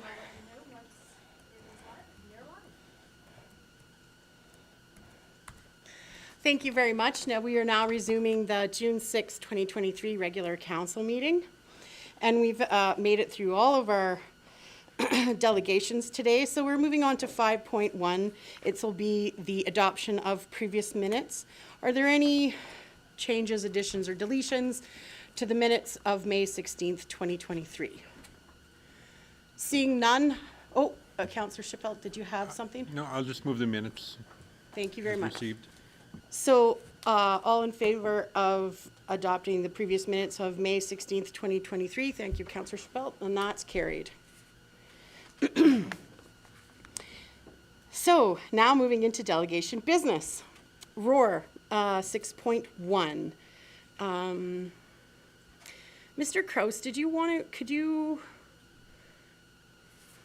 does anybody have anything they'd like to say? Then we'll maybe have Mr. Kraus do a summary of where we're at and what. Sure. So thank you, Worship. So I think administration would like to bring back a report to council because this is a service level discussion. In the 2023 budget, we've only budgeted for the current contract amounts. So this would need to go back to council for a budget adjustment if council was looking at changing the service level. So I guess administration would just be, you know, asking council to give us the opportunity to provide a full report to council to have the discussion. I mean, the contract is up at the end of June.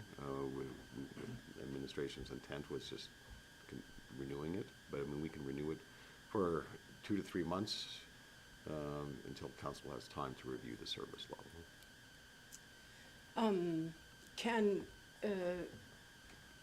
I know you want to bring a report back, but do you know how much the difference is between the current service level and what they asked for today would be? Do you want to discuss Katz? Presently, we, in this year's agreement, is $15,000, and that's just a flat rate. We pay $12.50 per. We do pay extras if we need to call them in to go get an animal for us on the weekends or something like that. We pay them $50 for a service call. Compared to the previous one, I believe it was $2,000. It says $2,500 on the sheet. It's $2,000 in the 2020 agreement, and then we paid $100 per animal that came in. So we're paying between $35,000 to $40,000 for an annual cost for ROAR to do our animal control in 2020. Then we switched it, then we renegotiated to $15,000 because we realized the cats were just costing a bit too much for moving forward. So that's where we're at. So the difference really would be a $20,000. More or less $20,000, yeah. Like what they're asking here is, yeah, I think it would come to roughly $40,000. So they're asking for $25,000 increase? Yeah, and then they talk about other fees as well. Like we collect roughly $19,000 in dog and cat licenses, and that helps offset the cost for our $15,000 contract and our spade and neuter program. I just have like one question and then I can drop it. Councillor Phillips, did you want to ask No, me? go ahead, ask your question. My question is there other contractors out there available to address our, oh, sorry. Thank you so much. I think I shut it off when I sneezed. Are there other service providers that we could access that are available to serve the needs in our community to offset the difference? There is. In 2018, we did a tender or RFP for this service, and there were other ones that submitted applications, and then we chose to go with ROAR. But there are other ones out there. Locally, we're not aware of any, but not saying there hasn't been new ones that have, maybe interested in doing the service since 2018. We used to do a company out of Red Deer would have to run the cats to, either Sylvan or to the actual place outside of Red Deer to drop off the animals. So that's why locally it works good, but as far as cost-wise, we'd have to, we could do a new RFP as well. And Mr. Kraus, would that be part of your report, looking at other service providers, or just strictly service level? It all depends what council would like to, we could do a new RFP to see what services are available out there, or we can still continue to work with Roar and let them provide the service at a cost that's reachable or attainable for both parties. Betty, just so I know you're my person, if it was $40,000 more on a $20 million budget, what does that work out per taxpayer on average? 0.5%, 0.5%.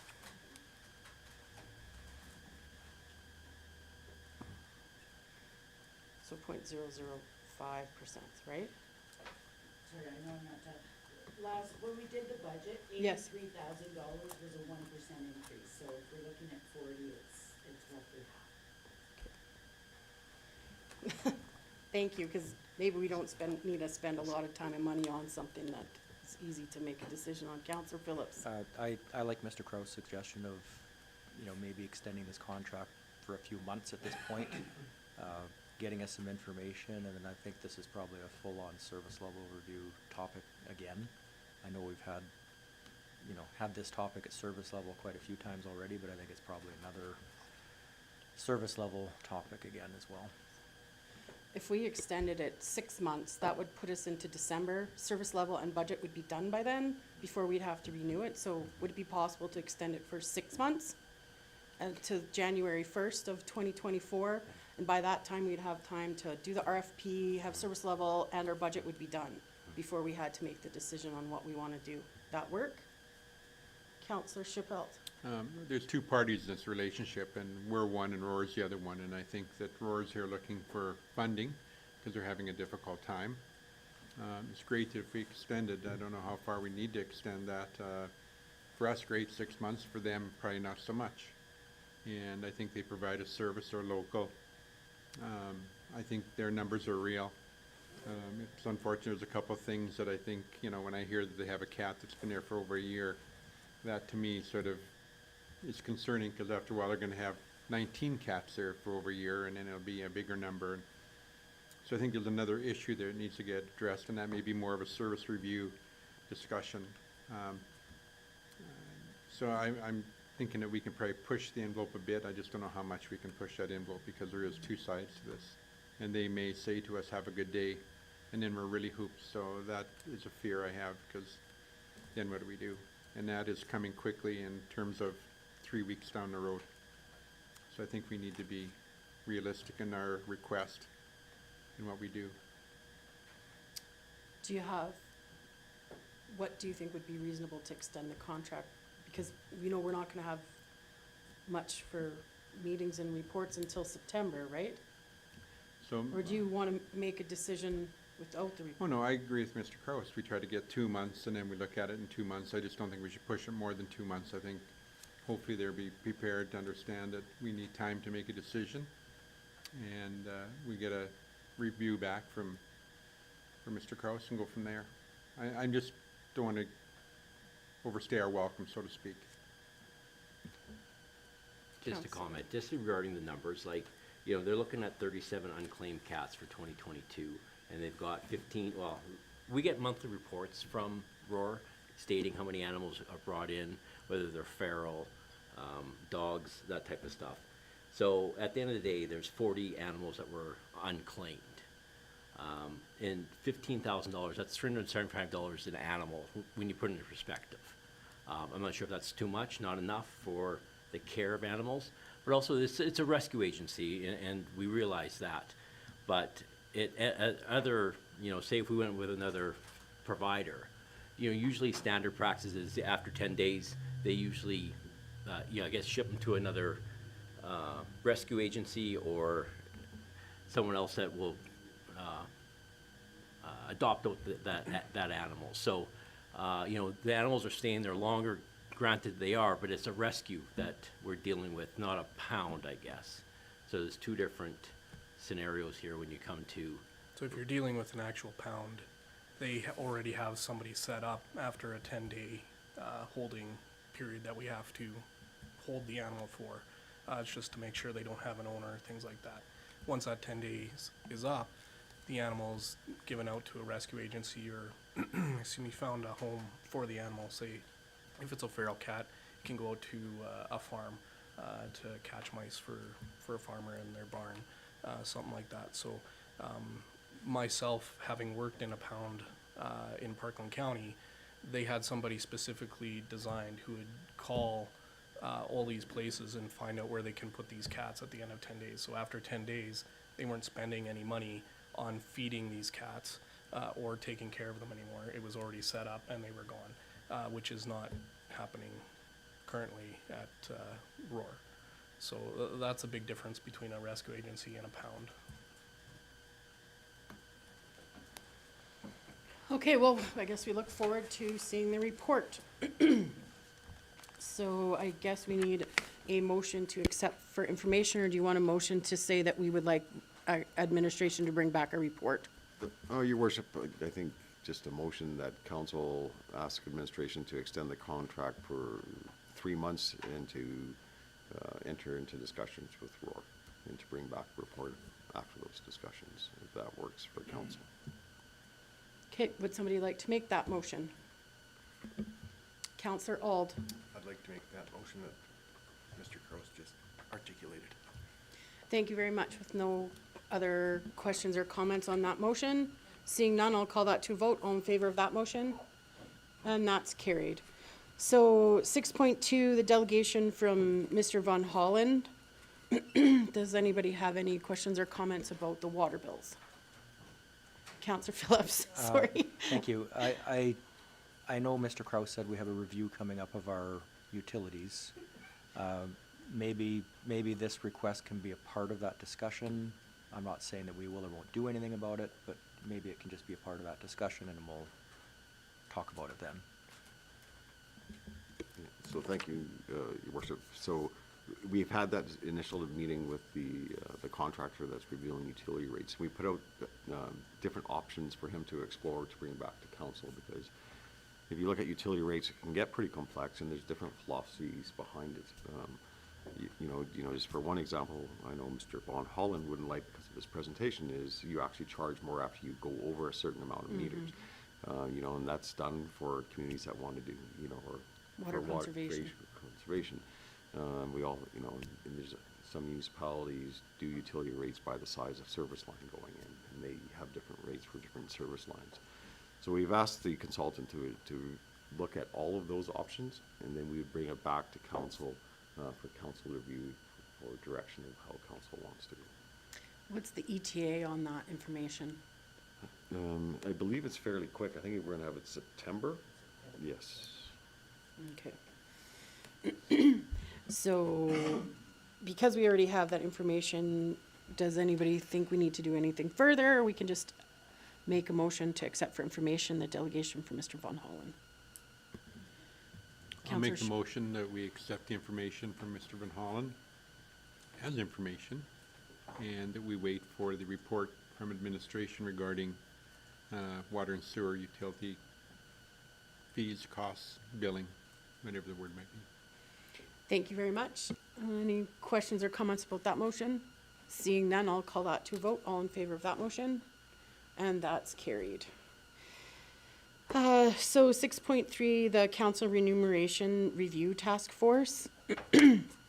So I just have one comment. I just want us all to be aware that even though the group on the task force were offered compensation, they are doing this completely voluntary. So they have denied, Tracy, is that correct? Yeah, they have denied taking any monetary compensation for this report, and I just wanted to say thank you to them for taking their personal time with no cost to Rocky taxpayers to do the report. And do you need a motion to put it onto the committee of the whole? Okay, so I can make that motion to accept for information the delegation from 6.3 for the Remuneration Review Task Force, knowing that we're going to be discussing it at a future meeting. Any comments or concerns about that motion? Seeing none, I'll call that to a vote. All in favor of that motion? And that's carried. So, moving forward to old business, we have an RFD for non-residential tax incentive bylaw. Yes, Sir Counselor Ald. Since I've recused myself for the last couple of readings, I'm gonna recuse myself again for this one. Thank you very much. Just wait a moment.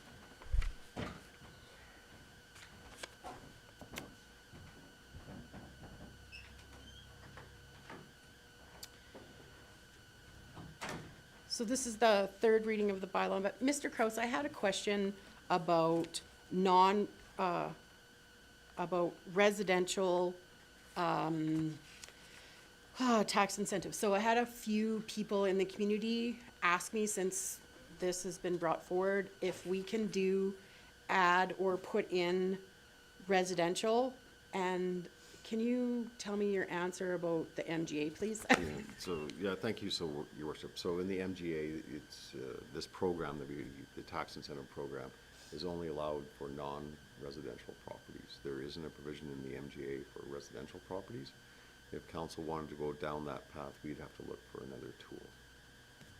Okay, thank you, because that answers a number of questions. So while I have you on that topic, what other tools would we look at, just because I've been asked that question so much? Well, there is other provisions in the MGA for, it's more of tax forgiveness than it is in the tax incentive under the MGA, so we would have to explore that to see if it could be applied to residential.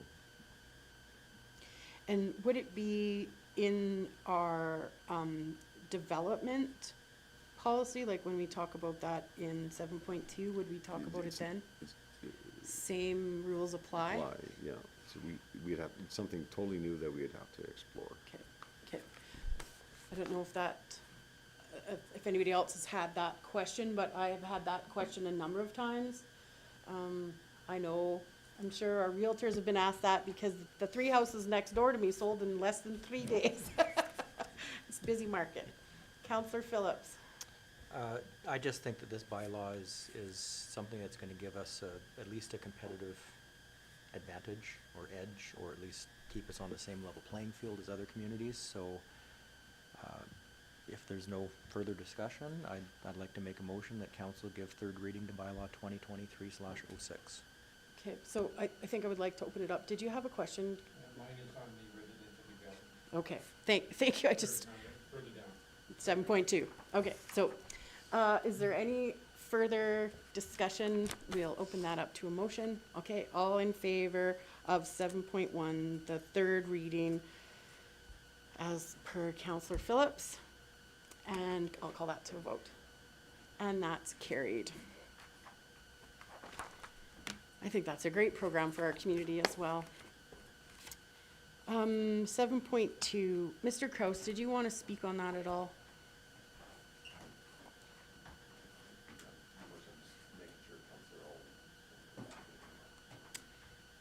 Do you want him for this part, or he's gonna stay out again for it?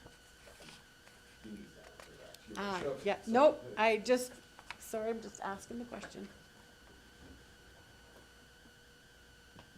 We'll just take a moment. Let's talk about the rodeo.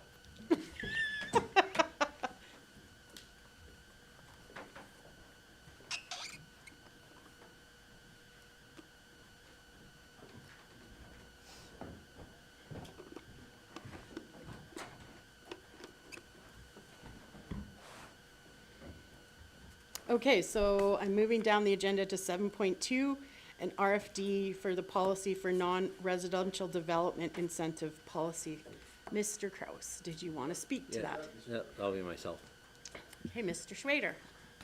So council directed administration to create a policy to help with vacant land, but also vacant buildings, as well as encouraging people to develop new buildings and expand. So in front of you, I have policy number 006/2023. Purpose of this policy is to encourage new business development and or business expansion within the town of Rocky Mountain House. There's 3 main highlights to the policy. Let's briefly go over them. Off-site levies deferred. The town of Rocky Mountain Host is willing to defer the off-site levies at the time of subdivision process and enter into a development agreement with the developer on how and when to collect off-site levies. The development agreement would state the town register a caveat on the title at subdivision on each lot and then collect off-site levies if the following happens. If the owner does development on the property themselves, it would be at the time of development through the development permit. When the owner sells a registered lot, the town would collect it at the time of sale. Second point of the incentive policy, new business established in an existing vacant building. If a building has been vacant for 180 days or more, the town of Rocky Mountain House is willing to offset 1/3 of the cost for development permit and/or building permit fees if required for the new business or an existing business transferring. The town of Rocky Mountain House will offset 1/3 of the cost for the business license fee that is required for that new business to be located at that location. Existing businesses would qualify if moving to a larger square footage compared to their previous location. And the third incentive is a tax incentive bylaw that we just passed. The town of Rocky Mountain House would encourage owners to apply for a non-residential development tax incentive for new construction on vacant land or expansion of existing buildings with their approval by the town. This new incentive is in accordance with bylaw 2023/06. Any questions in regards to the incentive bylaw? Or, sorry, policy? I have, sorry, I have a question. What determines if a development permit is required for a vacant building? If it's vacant for more than 6 months, if the use changes in that building as well. So, What is the cost of a development for permit? commercial, it's $125. And does that cover our costs? It all depends how difficult that development permit is. If it's fairly straightforward, usually we can put it through quite quickly. If there's a few, say, not red flags, but just things that pop up, it may take a little more of our time, but more or less, it should take less than 2 or 3 hours to process if it's a straightforward development permit. So right now, we're doing cost recovery on that item? Yeah. Okay. Counselor Schpelt. Okay, so what was brought forward to me was a developer who wants to develop 25 acres of land, which consists of industrial, commercial, and residential. And so, and there's a collector road goes through that property, and the off-site levies apply on a per acre basis to all three of those uses. And the bylaw, or the MGA, allows us to deal with off-site levies on industrial and commercial. And so the question was who will determine what off-site levies will have to be paid on the industrial portion? And because they're done on a per acre basis, if there's a road system, there is going to be a collector road that services both the industrial, commercial, and residential. How will we as a town calculate what portion of the off-site levies will be afforded to the residential area versus the industrial and the commercial areas? So how are we going to deal with that? We'd have to probably, whatever the situation is, we'd have to look at the situation as far as, what you're asking me to. I'm not sure if I can calculate that today or even answer that today. So the question really boiled down to who will determine which amount of the collector road to go towards the industrial commercial, or if it could all go towards the industrial commercial and zero towards the residential. It's Mr. actually, Kraus. it's actually a complicated question. So is the collector road within the development area? Correct. Yes. Then the developer would be developing that collector road as part of the development agreement. Correct, So but the off-site levy would not apply to that collector road. Off-site levies are on per acre basis for a development. If that development is 20 acres, off-site levy, whether it's a road or not, is on all 20 acres. And that's a good, actually a good point, Councilor Schipel, and I think that's a question that'll be put towards council as we go through the off-site levy. Some off-site levies just take the total development area and apply the acreage to that. Other off-site levy bylaws take out the road system and do not apply the per acre cost to the area of the road system. Sometimes it's not even the parks that it's applied to. So there's a lot of questions that council will have to answer as we move through the off-site levy process. Under our current bylaw, I would have to review it, but I think it just applies to the whole development area. Correct. So we're creating a policy here before us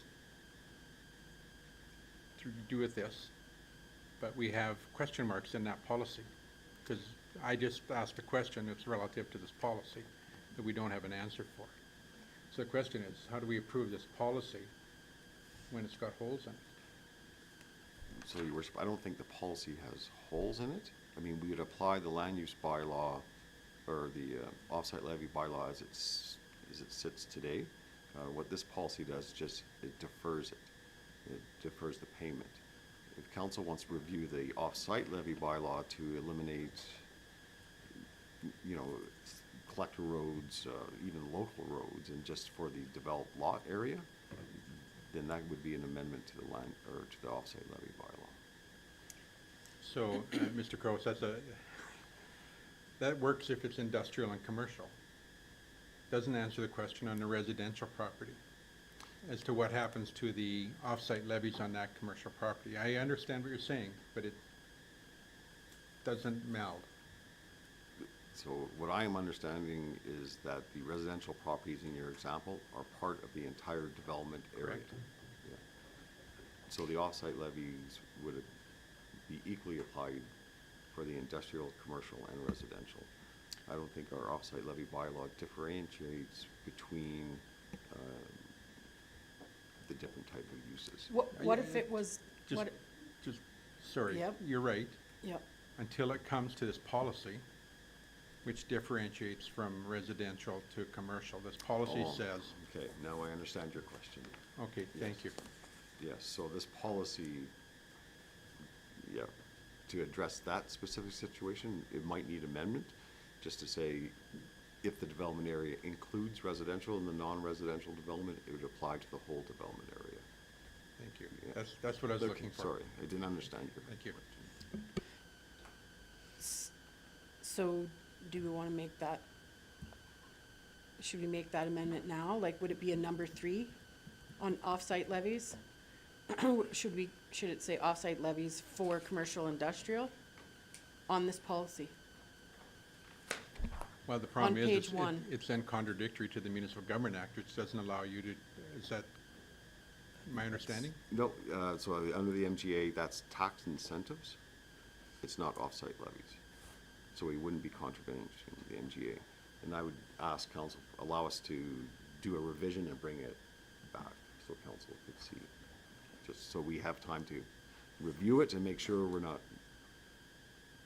all bases covered if that's council's intent.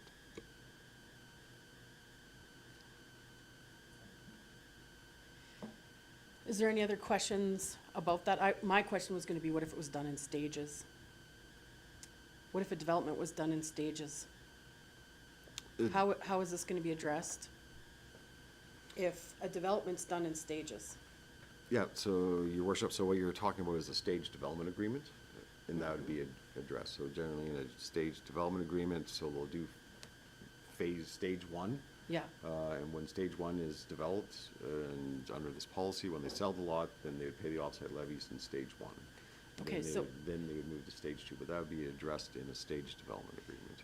if in there's, along his lines, if it was a staged development and they isolated industrial, commercial from residential, could all the off-site levies then be deferred if it was done in a staged development? And I think that's where we want to take our time and go through the Okay. policy, because we need to define what development area is. So it'd be, just off the top of my head, we would probably define it, the development area would be the development under one development agreement.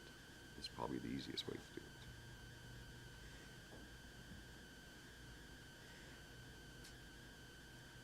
it. Yeah, but then that would include residential. If you did one development agreement for the whole area, it would include all 3 Yeah. categories. That's correct. Okay. Now we have lights on again. I was gonna make a motion, but go ahead, Councillor Phillips. No, I was just going to, I was just gonna say that if this is a situation that we're possibly gonna come up against, I think definitely it makes sense to have the have the policy reviewed to include that, that's all. I'm just gonna make a motion that we send this policy back to review to administration and let them come back. And this policy is 006-023, the non-residential development incentive policy, just to have another look at that, to include should a portion of a development become residential. Any other questions or comments on that? Okay, so call that to a vote. All in favor of that motion? And that's carried. Thank you very much. That's the end of 7.2. Moving forward in the agenda, we are now at 7.3, the RFD fees for criminal record checks. And I believe it's Mr. Schrader again, yeah? No? No? Okay. Yeah, thank you, Your Worship. So this was brought to council previously, and council asked administration to review what the cost would be to set up a point of pay at the RCMP. Ms. Quinlan has done that. I'm sorry, I'm a little behind. I'm trying to catch him. And it is fairly minor.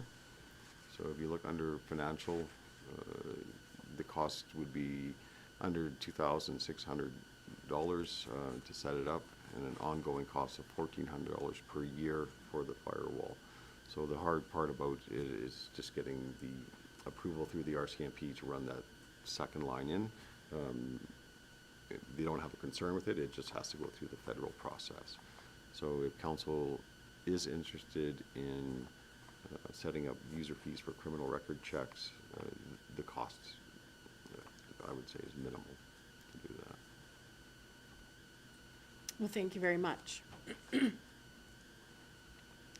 So did we have Councillor Shipwell? And I appreciate that work. One of my questions is if we want to charge volunteers. Employment is one thing, but a volunteer, a lot of the reporting here that I read through, a lot of communities don't charge for volunteers to pay for records checks. I think that might even be a question as to, in fact, where we take the fee that we charge down there. If we charge it to everybody, it definitely cuts the cost of the overall operation and cost of managing it down. The question is, do we charge volunteers? There's some communities that have two different fees set up, one for volunteers, one for employment. So I'm just not sure where council wants to go here. I would hate to distract a volunteer from volunteering by having a fee to pay at the police station when they go there. That's my personal feeling, but I'm not sure what the rest of council feels. Councillor Phillips, did you have a comment? Yeah, just more of a comment. I was under the same thought process that volunteers are hard to come by, and they're getting even harder to come by every year. And some of them, may be retired, maybe on fixed incomes, and they may not have the ability to pay the extra, whatever fee may be for a criminal record check. When it comes to employment, when you get employed and you have to take a WHMIS course or a first aid course or criminal record check, that's, that should be at a cost to whoever is doing that. But I'm kind of torn if we should maybe, I know one of the comments in here was maybe to ask the public what they think about fees. Should nonprofits be charged? Should everybody be charged? What type of a fee? It'd be kind of interesting to see what the public in general think about this, because we're talking about a fairly large number of people over the course of the year. They're getting these criminal record checks, so it may be worthwhile asking what the public thinks is reasonable and using that information to base what our decision would be. Okay, so I agree with that as well. I also know that the detachment receives a number of requests, and if you look at the chart that was provided, there's 800 requests for volunteers and 744. And you're right, usually the employer, like if they do a driver's abstract, usually the employer would pay for those fees, or the person because they're seeking employment. However, the number of people that are applying for volunteer positions that never ever come back and pick up their forms is incredulous. It's a very high number. it takes a lot of time and energy and money from our police detachment when they could be doing policing. And so I agree, volunteers are the most important asset of a community. And if you look at the Alberta statistics, we volunteer more than any other province in Alberta, and we wouldn't be able to function without the volunteers that we have. However, maybe something like a $10 fee or something quite low and reasonable would eliminate in September, 102 people coming in on the first day of school, getting a volunteer sheet and then never picking it up. That's just a question, that's just a question. Councillor Auld and then Councillor Shipald. I'm under the same mentality there. If we do charge for the volunteers, it should be a minimal charge. There were rough math, 66 out of 1,544 that weren't picked up in 2022, which isn't a huge number, but I still think we should have a nominal fee for those volunteer, because it's 800 of us and 800 for volunteer and 744 for employment. That's over half of the applications that come through. Councillor Chappelle. So I'm just gonna throw a motion out there and see where it flies. So my motion would be that we go ahead and put in the necessary equipment at the police station upon all the approvals, and once it's installed, that we implement a fee of $30 for employees getting a records check, and $10 for volunteers. Volunteers must provide a letter from whoever they're volunteering indicating they must have a records check, and go from there. So that would be my motion, Your Worship, if that's fine. That sounds great. And we'll see where that goes. So do we have any discussions on that motion that's on the table? Councillor Phillips. Yeah, I don't have a problem with the $30 for the job requirements. I still have struggle with the volunteer amount, just because volunteers are drying up, and it's becoming harder and harder to find volunteers, and we don't want to make it harder to find volunteers. So I don't have a problem with the 30 on the one side, but I do have a problem with the 10 on the other side. I think it may deter some volunteers, especially the ones on fixed incomes. Thank you very much for your comments. Councillor Caprero, sorry. I saw you reaching and then I got distracted. Is she gonna ask? I just was gonna say that I agree wholeheartedly with Councillor Phillips. I'm not in favor of charging anything for volunteers. I'm okay with the $30 for employment, but my preference would be to not see anything charged for volunteers. Thank you very much. I think it's a service that we're providing, and the service person that's using the service, that's how we're trying to offset our costs in our community, is that the person using the service pays a fee for that service. And this is a service that the RCMP is providing, takes it out of our policing budget, and to put a minimal fee. It also would be some way that volunteer groups, if they required this criminal record check, could incentivize their volunteers by saying, if you get a criminal record check, we will pay you the $10. I mean, and that's always possible for volunteer organizations to have that happen.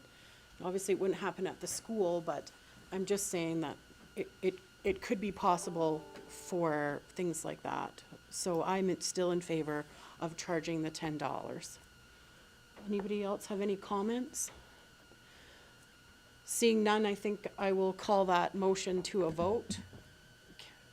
Councillor Chappelle, did you want to make an amendment? I would, if I could, please. I Yep. think I hear some friendly discussion around here where I can make a friendly amendment to my motion, and I'd strike the point of the $10 fee for employment, for volunteers, and reduce that to 0, and we can always review that in a year from now and see where it's at, and if the number goes up with uncollected or whatever, we'll then have the tools in place that we can implement a fee. So at this point, I'm going to make a amendment to my motion and strike the part about the $10 fee for volunteers. So it would only now read, after the implementation of the equipment, that the employee only criminal record checks would be $30.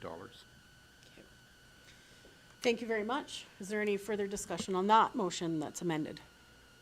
Seeing none, I'll call that to vote. All in favor of that motion? And none opposed, so that's carried. Thank you very much. So moving forward in the meeting, sorry, got too many check marks. 7.4 Marketplace on Main. Now we have Mr. Schwader gonna talk to us. So at the May 16th council meeting, council directed administration to investigate the feasibility of spreading the Marketplace on Main to the 3 blocks to include all businesses on the Main Street when Marketplace takes place. Marketplace has been going on for 11 years, and we've seen it evolve from the first time we had it. We had 14 vendors, and we were all scattered and weren't really organized a whole lot to where we are today in regards to Marketplace on Main. And it's a highlight for people on a Thursday evening during the summer.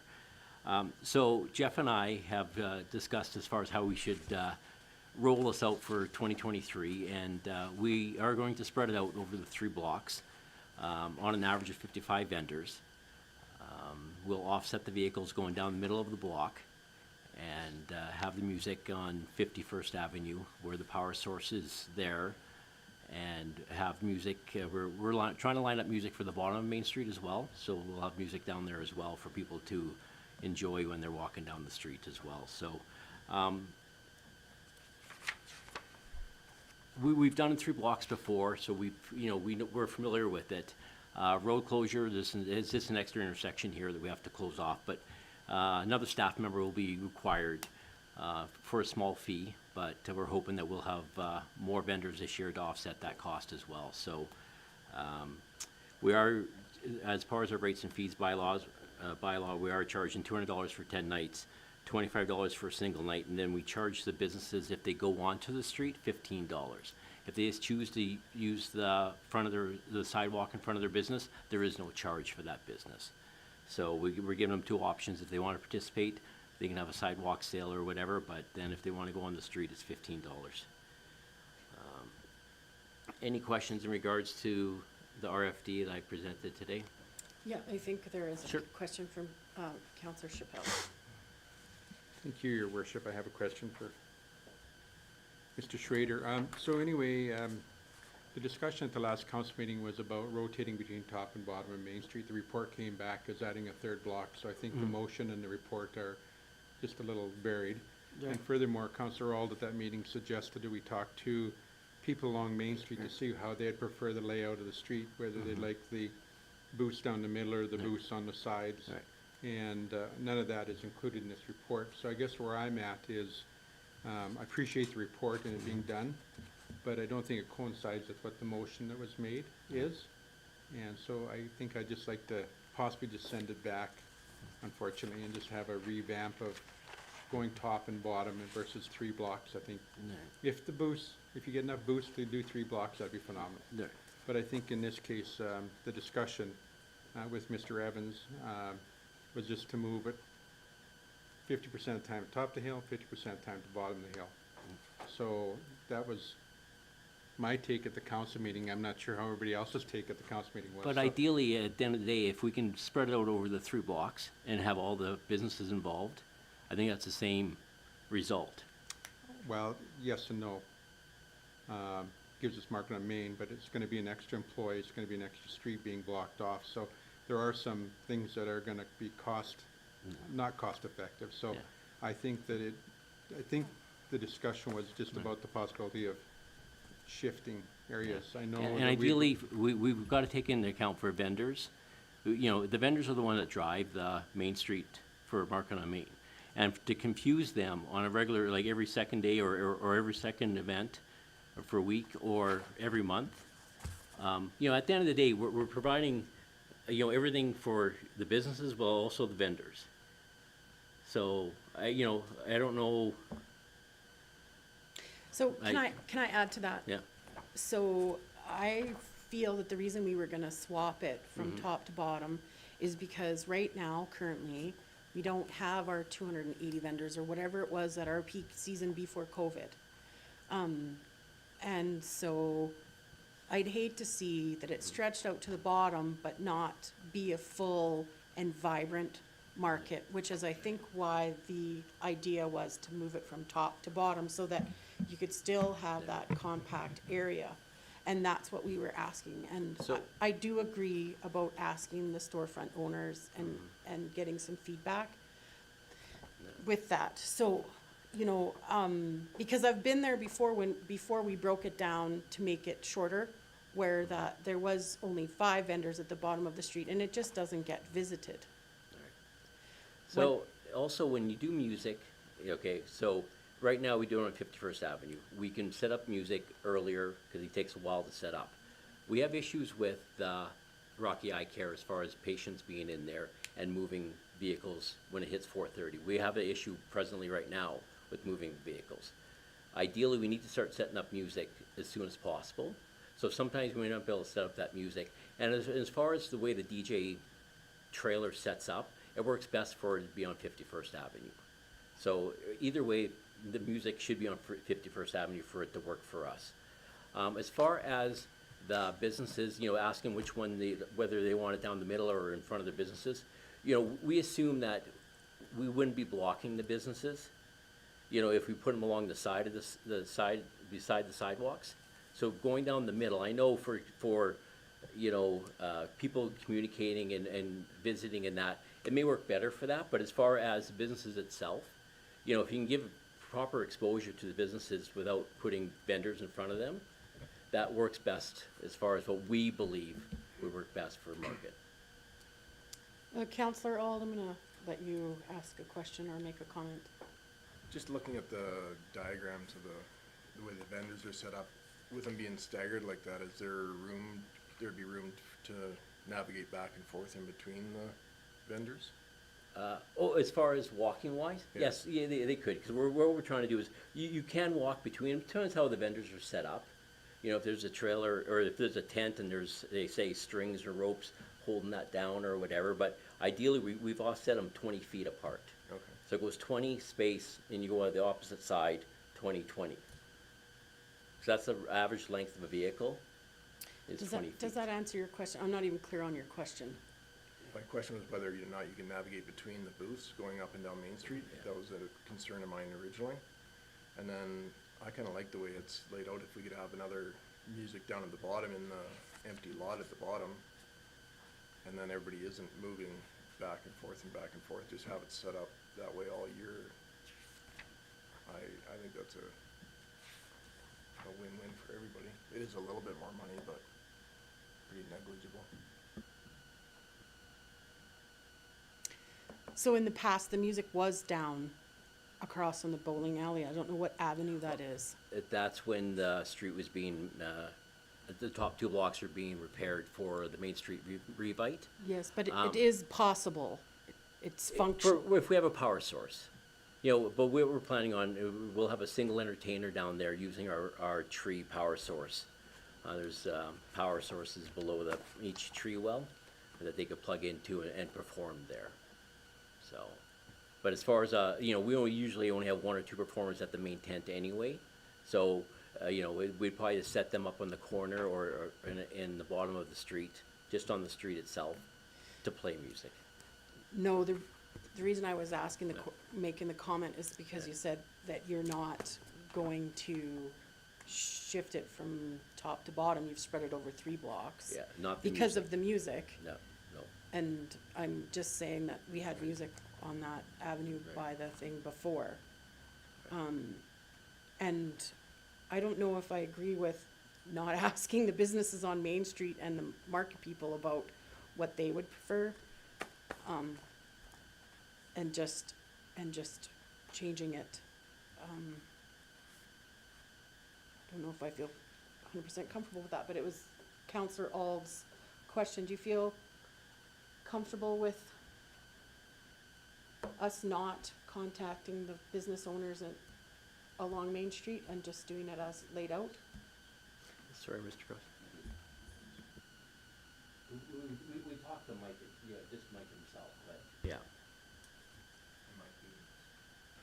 Mike didn't care one No. way or the other, which, No. which is, I don't. So you've spoken to one business? Okay. Counselor Phillips? So just, a possible solution to solve this is right now, at 51st Avenue, it goes kind of halfway up that block is where it starts. Is it potentially possible to keep the 3 blocks, but just kind of move that half block down, you know what I'm talking about, take the 1 block, half block here and move it down, I don't know. Just a So talking the point. 55, we're basing this on 55. So as you can see, we've measured it out for 55 stalls, and it takes you down to the 3rd block. And that's, from the brick to, say, the Presbyterian Church, that'll be the food area. And then we'll start vendors from there. So, if we have 55 vendors, all 3 blocks will be filled. So, and just in regards to our EDO, he is going, or someone will be going out with application forms. So we'll ask the individual businesses, if they do want to participate, if they want to be, along the sidewalk or in the middle. Okay, thank you. Have we heard any feedback from the Chamber of Commerce about assisting us renting out booths or committing to a number of booths? No, Or they haven't. promoting No, they haven't. our event? No. Have we reached out to the farmers market, the Clearwater Farmers Market? There's no such thing as Clearwater Farmers Market anymore. It's a Town and Country Farmers Market, the one Okay. that does it in the museum. And in previous years, they've taken over insurance for their vendors, because we're a public market and they're a farmers market. So certain items we can't sell at a public market.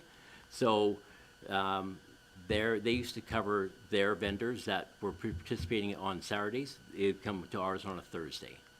So, but they're not involved this year in regards to their insurance coverage. Okay, because like I talked to Sam Levitt, and I know that she emailed me back some information. Right. Because I asked her opinion, because she was running the Clearwater, that's why I'm calling it the Clearwater's Farmer okay. Market. And she says this market participated for 6 years with Market on Main, and she had started with 10 vendors and grew to over 50.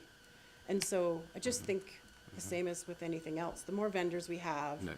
the more appealing it is for customers to come and shop the vendors, and the more return on our investment we have. And so I'm just wondering if we've reached out to the farmers market to do that again, And like I say, Clearwater Market is no longer. Okay. So Town and Country is the only one in town, so that's who we contacted, so. Okay. Perfect. Thank you. That answers my question. Does anybody else have any questions or comments for Mr. Schrader?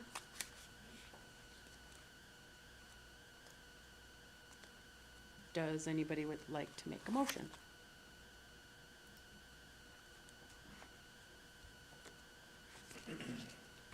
Counselor Boniface. I'd like to make the motion that we accept the presentation for Market on Main and proceed with what was presented. Does that give enough information? Yep. Any comments or questions on that motion? No, thank you very much. I will call that to vote. All in favor of that motion? And that's carried. All opposed? And that is carried. Thank you very much.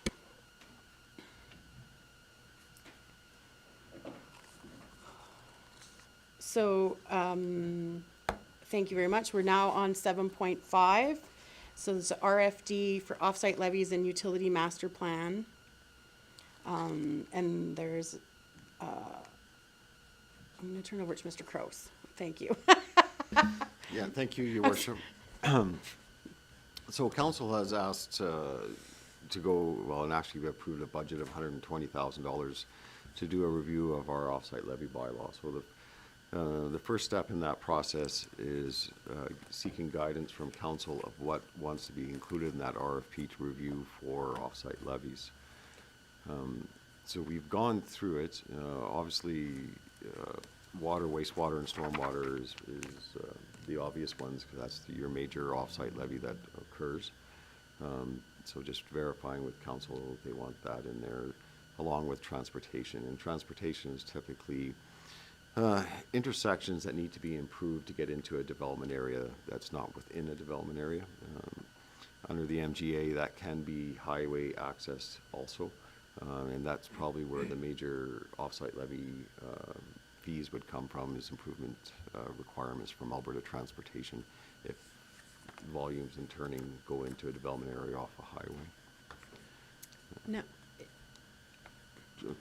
No, sorry, Your Worship. no, I wasn't sure if you're finished. Oh. I had a question when you're done. Okay. The MGA also allows off-site levies for certain facilities. The town currently does not charge off-site levies for certain facilities, but those facilities are police stations, fire stations, libraries, and recreation facilities.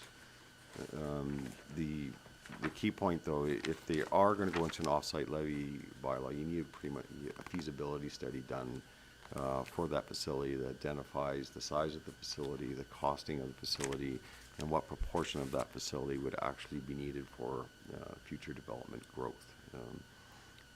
For like a fire hall, if it needs 2 more bays because of future growth, then it would be only those 2 bays, the costing of those 2 bays for the off-site levy. So if council wants that included in the RFP, we would need to do a feasibility study on one or all of the facilities that council wants to consider. But it's just a point, council on the draft strategic plan has also identified doing a facility master plan. So I guess it'd probably be prudent not to put it in the off-site levy now and do a separate study. But when council approves a facility master plan, is maybe review the off-site levy as a bylaw at that time to see if it wants to be amended to include. So then council would have it. Also part of the report is the utility master plan. So an off-site levy bylaw is largely based off what's in the utility master plan for future infrastructure needs for future growth. So our current one is, well, it's hitting the 10-year span, which is pretty much the lifespan of a utility master plan. So we are suggesting to include that into an RFP, so the consultant would be actually redoing the utility master plan and the off-site levy bylaw at the same time, which should save us some cost, because to do an off-site levy, they have to review the utility master plan and update all the costing that's in the utility master plan. But if it was done by the same consultant at the same time, that work is done once versus twice. So I don't know if I summed up my report enough for council, but if council has any questions. I had a question about,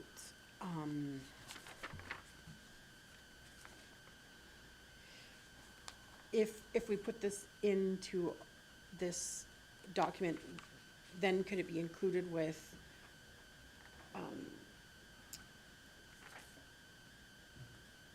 off-site, when we could give, if we don't include it, then we could say you don't have to pay transportation, but if it's not included, then we couldn't, right? That's my question. That didn't sound very right. We're doing this utilities master plan with all these things in it, and then those could be part of incentives for development. Is that correct? So like the utility master plan, Well, this is for off-site levies and Levies. utility master plan, right? So Yeah. if we didn't include things in this utilities master plan, then it couldn't be included into our off-site levy incentives. that's correct. Okay. So, but I would suggest that you do all the infrastructure in the utility master plan and then decide what you want to be in the off-site levy. So if we did the plan and included transportation, and council, we bring back the draft off-site levy bylaw or plan, and you see the costs of highway improvements, which would drive your off-site levies high, council would make the decision then, ooh, this is too much to put onto a developer and it's gonna deter development. maybe the town should take on this portion. So there's gonna be several stages throughout the off-site levy bylaw development where council will need to make, governance decisions on that. Okay. And it doesn't talk about future growth in the, it's only future growth in the corporation, doesn't talk about any JDA? No, so we can't apply an off-site levy, outside our corporate boundaries. Okay, You can do, intermunicipal off-site levies, but then we, obviously Clearwater County would have to be a partner in that. okay, okay. That was just 2 questions. I wrote my notes, and I'm like, what does that question mean? But so really, we want to include all of the utilities in the utilities master plan, right? Yes. Councillor Chappelle, did you have a question or comment? I have both. A comment, Mr. Kraus, I think this is a well-done report. Actually, when I read through it, the information, it was phenomenal, so thanks for you and the staff who put that together. I totally agree with where you're at on this, and having said that, I think that we need to move it all together in a package, and I would support the recommended alternative and make that motion, that it be resolved that council instruct administration proceed with request for a proposal for a utility master plan and an off-site levy plan that includes water, wastewater, stormwater, and transportation infrastructure. So again, thanks for that. Thank you for your motion. And I just had one question about our town administration building. It wasn't on any of the scope of work, but we have been discussing it. Does it not qualify? No. It doesn't qualify It at does- all? It does not qualify for off-site levies. Okay, because I read through it and I highlighted it, but I couldn't seem to, so that was my other question. And I'm like, what was my other question? So, thank you. That answers it. Is there any other questions or comments about the Councillor Chappelle's motion? Seeing none, I'll call that to a vote. All in favor of that motion? And that's carried. Thank you very much. So, moving forward in the agenda, we're at 8.1, notice of motion from Councillor Phillips. Yes, thank you. So basically out of discussions coming out of Coffee with Counselor and other various people in the community that have brought this topic up to me, it sounds like there's a desire that, for transparency purposes, that having our committee of the whole meetings live streamed is something that the public is interested in seeing. Not that there's anything going on there that's secretive or anything that's not, shouldn't happen in meetings like that. It's just their feeling that if it's not having the opportunity to be live streamed, that they have to attend in person. So basically my notice of motion is to have the committee of the whole meetings live streamed as we do with our regular council meetings. That's your motion now, right? Because you've already done the notice motion, or just your notice motion? I thought you gave the notice motion last. This is discussing the notice of motion from last meeting, yes. Okay, so are you making that motion now? Yes, I will Okay. make the motion now that we have our committee of the whole meetings live streamed. Okay, thank you very much. Does anybody have any questions or comments about the motion? Councillor Hutchinson? I do.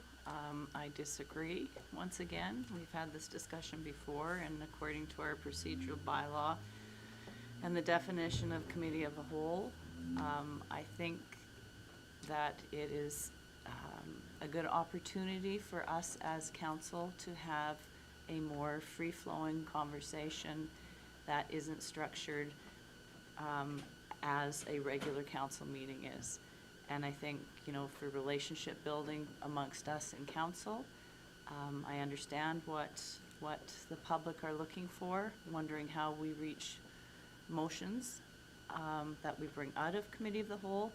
But I just think that it's better effective meetings if we keep them as they are right now and not have them live streamed. So I don't feel that there's any difference between a live stream meeting and this meeting that we're having right now. for the ease of conversation. Everybody has the opportunity to talk. Everybody is allowed to free flow ideas and present them no differently. I have heard a lot of feedback as well about why we're not live streaming, and I agree with Councillor Phillips to thank you for bringing this motion forward. I was one of the people that wanted to continue live streaming to start with. So, if there's no other comments or questions on that motion, I think I'll call that to vote. All in favor? Sorry, before that? I have an Sorry. inquiry then about, would we not have to be changing our procedure bylaw? In administration, I guess that's my question. To what? If we choose to, or if this motion passes, it doesn't say anywhere in our procedural bylaw that it's to be live streamed. Well, we've been doing it for the last year. No, we have not. We did it one meeting, and then we went back to no live stream. It's never been live streamed before, so that's just my question.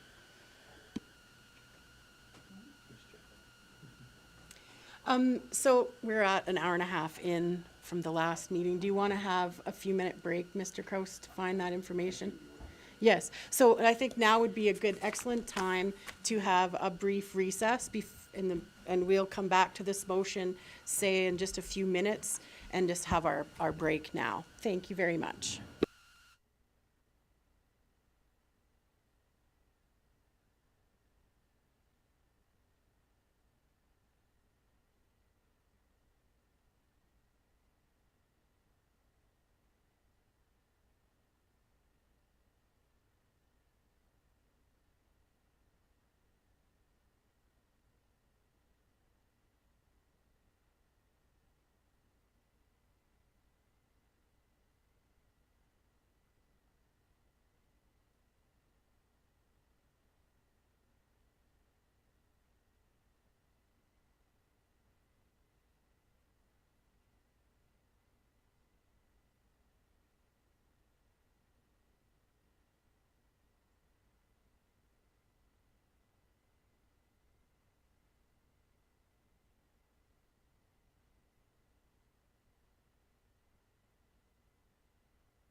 you.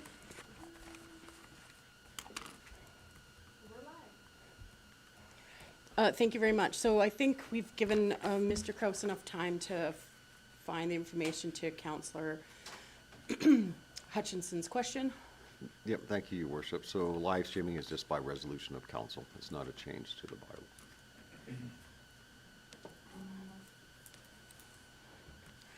So Councillor Phillips, did you want to repeat your motion?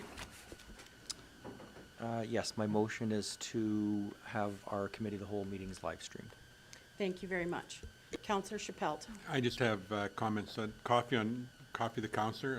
I've been at 3 of them, and every one of those 3, the subject has came up as why don't you, and you should. So I support Councillor Phillips's motion. Thank you very much. So seeing no other comments or questions about the motion, I'll call that to vote. All in favor of that motion? And all opposed? And so that's carried. Sorry. Councillor Auld was rubbing his face. It's like, which way did he vote? Thank you very much. So 8.2 on new business, restricted surplus fund policy transfers, and that would be Betty and Graham. Thank you very much.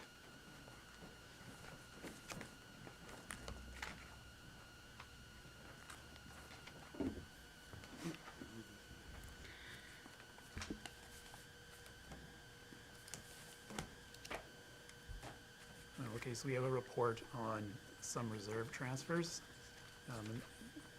There's 2 parts to it. One is a reserve transfer for restricted surplus at the end of 2022. And this is a policy type of reserve transfer. And the second one is a review of the gain on the dissolution of the Waste Authority and the reserve transfers associated with that. So the first part, the annual surplus reserve transfer.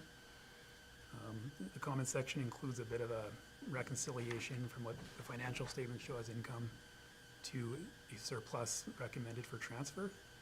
So it starts at 4.1 million, which is the financial statement income at the end of December. Adjusts for some accounting things, capital activities, to get down to a budget surplus of 892, which was presented at the after the financial statements as a variance report up to the end of December 2022, and from that have deducted the unrealized loss on the land held for resale to get down to a recommended surplus transfer of 747,000.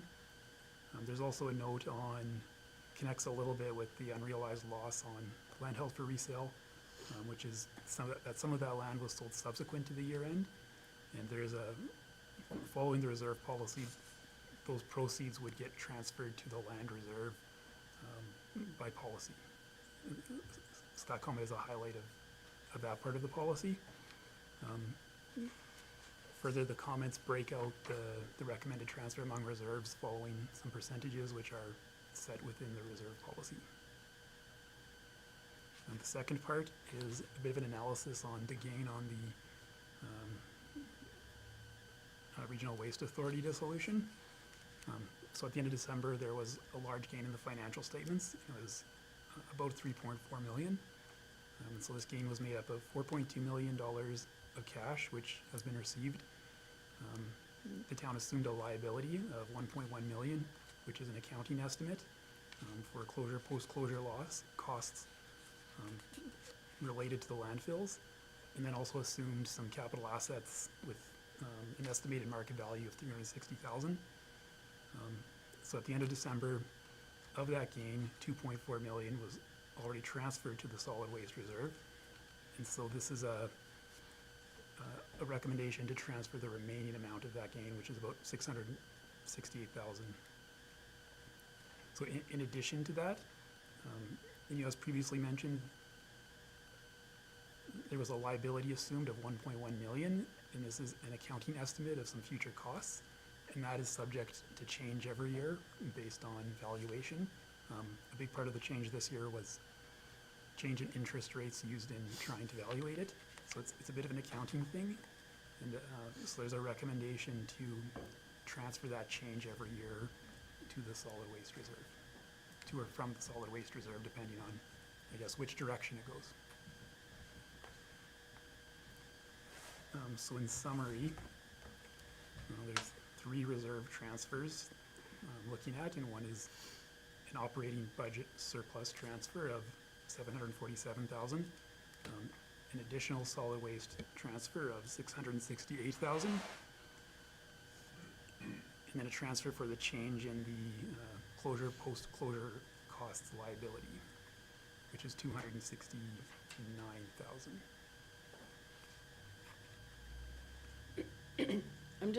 I just need to clarify something because I'm a little bit confused.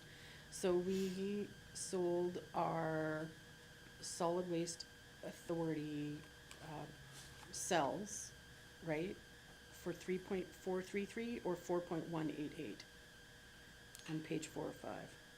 So it was a partnership previously. The town's interest was about 34%, and so upon dissolution, there's agreements that were reached as to how to break out all of the assets and liabilities.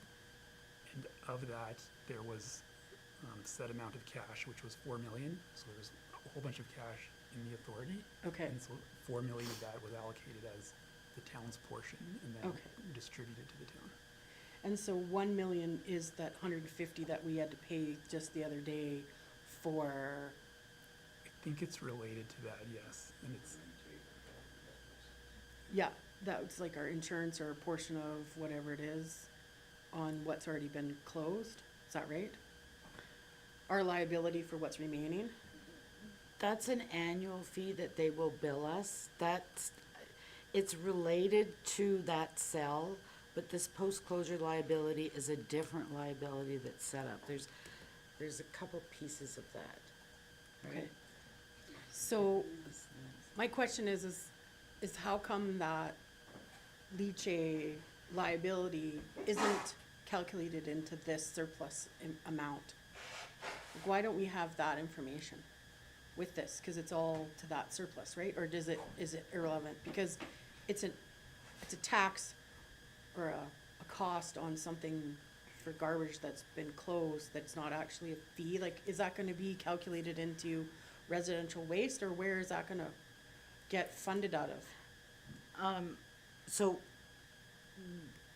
just to go back to the table, the cash, our share of the cash from dissolution was 4.2 million. Right, But we also had to assume a portion of the liability, yes, which was the 1.1 million. yes, So to set that liability up, we basically had to allocate out of the cash. yeah, So what's left, and then the equipment was 3.4 million, is Yeah. what we put cash into the reserve.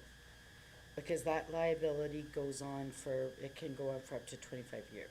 okay, so this post-closure cost and liability of 1.116 million, does that include the 105 or whatever that The we just 150. paid the other day?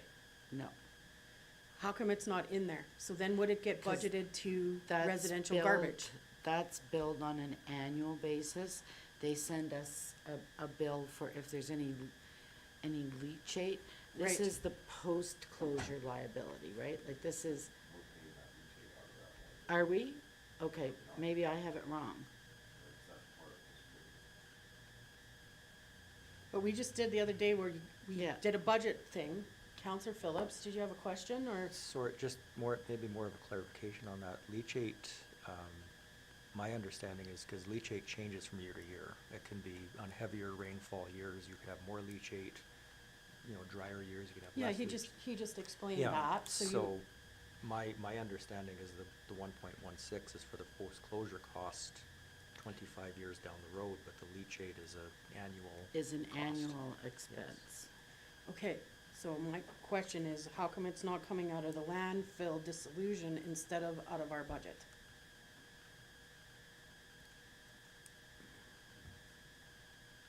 I'm not sure if I know how to answer that. I think because we expensed it, it doesn't reduce the post-closure liability. right? But it's a liability if we have to expense it every year for 150, so does it go towards the cost of garbage for community members because it's a utility? Out of Or the can it be solid waste budget. applied to something different? Yeah, so we're expensing it out of the solid waste budget. This year, we didn't budget for it because, sorry, so we missed it, right? Nobody had paid it, so next year when we do the budget, we will show that there's we'll estimate probably 150,000 that needs to be put into the solid waste to recognize that every year we will have to pay that. And they provide us with the numbers, for what the leachate costs were. Okay, because the leachate isn't part of solid waste for residents of, it's part of this waste authority, right? But we're not in that anymore, so is that 150, we'll just take it out of this 3.433 surplus rather than billing it as a utility and charging taxpayers for it? I guess that's my question, because then it should show up on here, right? Right. Well, okay. And I realize that it Yeah, no, fluctuates, but I- you could just take a guesstimate and say, I- we're gonna have to reserve this much. I think I understand what you're talking about. So if we budget for it, we would not be, like, the solid waste utility, again, you want it to be self-balancing. So we're not necessarily gonna build that 150 into the utility rates. Okay. But yes, we may use that, we'll probably have to talk about it, but we may use the reserves to fund that on an ongoing basis. And council can also give us direction on that. Okay. Does that make sense to Yes, that everybody? answers Okay. my question. Yeah. That answers my question, because I Okay. just think it should be attached to this dissolution fee. If we have, to me, a liability is an expense you have to pay every year, right? Right. And it doesn't have anything to do with solid waste collection and the $3 at the transfer no, station, but right? it- And the black bins and the blue bins. It has nothing to do with that. It's something to do with this other stuff. Right. But when we expense it every year, it has to go into that department or area because that's what it's related to, is related to landfill and solid waste, so. And so that's why that, it's that will showing be up. accounted for when we do the utility Yes. review to Yeah. say that that's not a cost for actual solid waste collection, it's or is it gonna be included? I don't How would we, think it would be how would we included. separate that out without showing it as a liability with this? Sorry, that's just a hard question. Oh, okay, there. I'll shut mine off, go ahead. So, and this becomes a question of council, so what am I what I'm understanding from council is now, is we know we got this annual expense for leachate at the industrial cells of the landfill. Instead, what I'm hearing from council is we don't want that to be part of our utility bills, because it's not a service going directly to the residents. So we will be taking annually a certain 150,000 out of the 3.4 reserves to cover that cost. So if that's council's direction, then it would not be part of the utility rate study that we're doing now. Correct. Yeah. I think that So- would be fair to ratepayers and utilities. So that's a decision of council, Okay. yeah. So when would I ask that question formally instead of? Well, and that'll come in, we'll proceed with the utility rate review without it in, okay? But then it's really it'll be in the budget, the 2023, 2024 budget, where it's gonna show an expense, and then it's also gonna show a revenue from reserves, or transfer from reserves to cover that cost. And so just for my own information, because I'm considering it a liability on the $4.1 million that we got, it's 150 for how many more years of life do we have to pay that for the leachate thing? 10 years, 25 years, 50 years, 100 years? It's typically 25 years for From post-close. now or since it was closed? Closed. And it was closed 3 years ago? I would, I'm not 100% sure, but, That's a good guess. Yeah. So we still have, say, 22 years to go at $150,000 a year, is that $2 million? 3, so really, this money that we got for the dissolution, we actually didn't get any cash for it if we still have to pay for that. if the leachate keeps coming out, right? Okay. Right, you know, and some years it could be zero if it's properly capped in low rainfall and stuff like that, so. So really, in our council minds, this money is actually, it's in surplus, but it's to pay for a liability that we're gonna have for the next 20 years. Council wants to pay it to the reserve. Rather than paying taxpayers pay it with their black bins and bullets. Okay. Now, did you have a question? Oh, that Yes. was off. I- Sorry. I do have a question, but just back to your leachate question. Well, I'm solved with it. Did you have something you wanted to ask? Okay, I was just gonna provide background on that, but that's fine if you don't wanna hear that. So the $1.16 million, for the landfill post-closure, is that today's dollars, or is that 25 years down the road dollars? It's That- today's dollars, It is, so it's a okay. bit of an accounting Okay. estimating calculation, and it's based on some engineering reports on the landfills. And so there's engineering reports done, and they come up with some closure costs and then ongoing monitoring costs. And so that gets, there's an estimate of inflation every year to make it a greater expense in the future, and then it gets discounted down using an interest rate. And so this change that's being described here was mainly a result of changes in interest rates. So there's a greater interest rate, so a bit of a bigger kind of return over time. It's a net present value formula. Councillor Schiffelt, did you still have a question? My question's way up the sheet. Okay. I just want to get a better understanding for the unrealized loss on land held for resale. You went over that, but I just want to get a better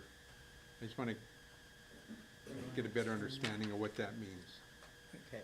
I can do that. So on these parcels of land that were sold recently, so they were sold at a loss, which means that the cost on the books, which in the financial statements would appear as land held for resales, was greater than the costs, or than the sale price. And so the accounting standards would say that you shouldn't have an asset more than what it can be sold for, so a net realizable value. And so it's a write-down of those costs on the balance sheet as an expense to bring it down to the market value at the end of December. And so when these parcels of land are sold during '23, really there would be a small gain or loss because the loss has already been recognized as a write-down to market value. So that number is not a number on a sale for 2022. Because the land sales are happening in 2023, but the loss you're going back to 2022 on.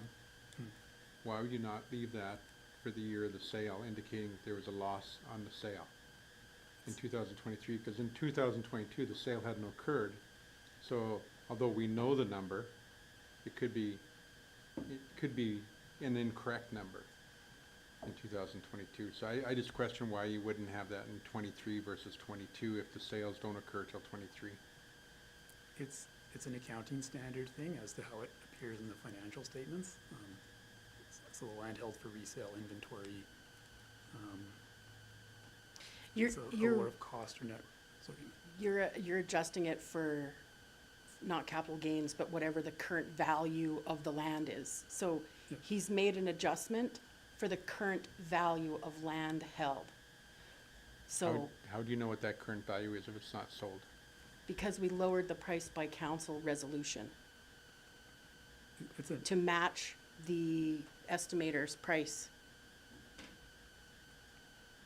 That's like saying you have an asset I'm not for $2 disagreeing million with you. and I'm then. just saying it doesn't mean that's what we'd have sold it for. We could have sold it for more and or less. In this case, we know what it was, but I'm just, until the sale's actually completed, you know what that loss would be. But that's where he's getting the number from, right? it's an estimate. It's an estimated market value.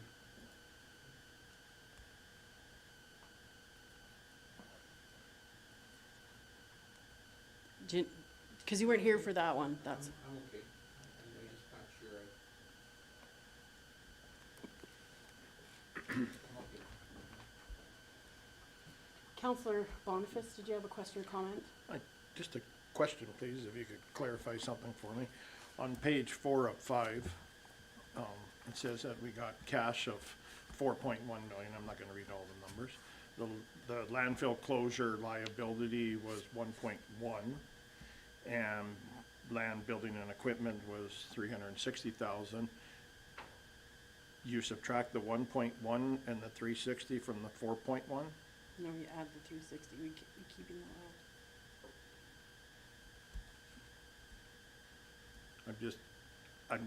out. The total gain recognized is 3.4 million, and I'm just wondering exactly how you got that number, because when I look at the math, I don't see it, so I'm just asking, I must be doing something wrong, so I'd just like to know what I'm doing wrong. It is the cash, so the cash is an asset that was received, less the liability, then plus the land, building and equipment. So you add the land and equipment back onto the number. Yes. That was where I was making my mistake, and thank you very much. That was an easy one. Got another one?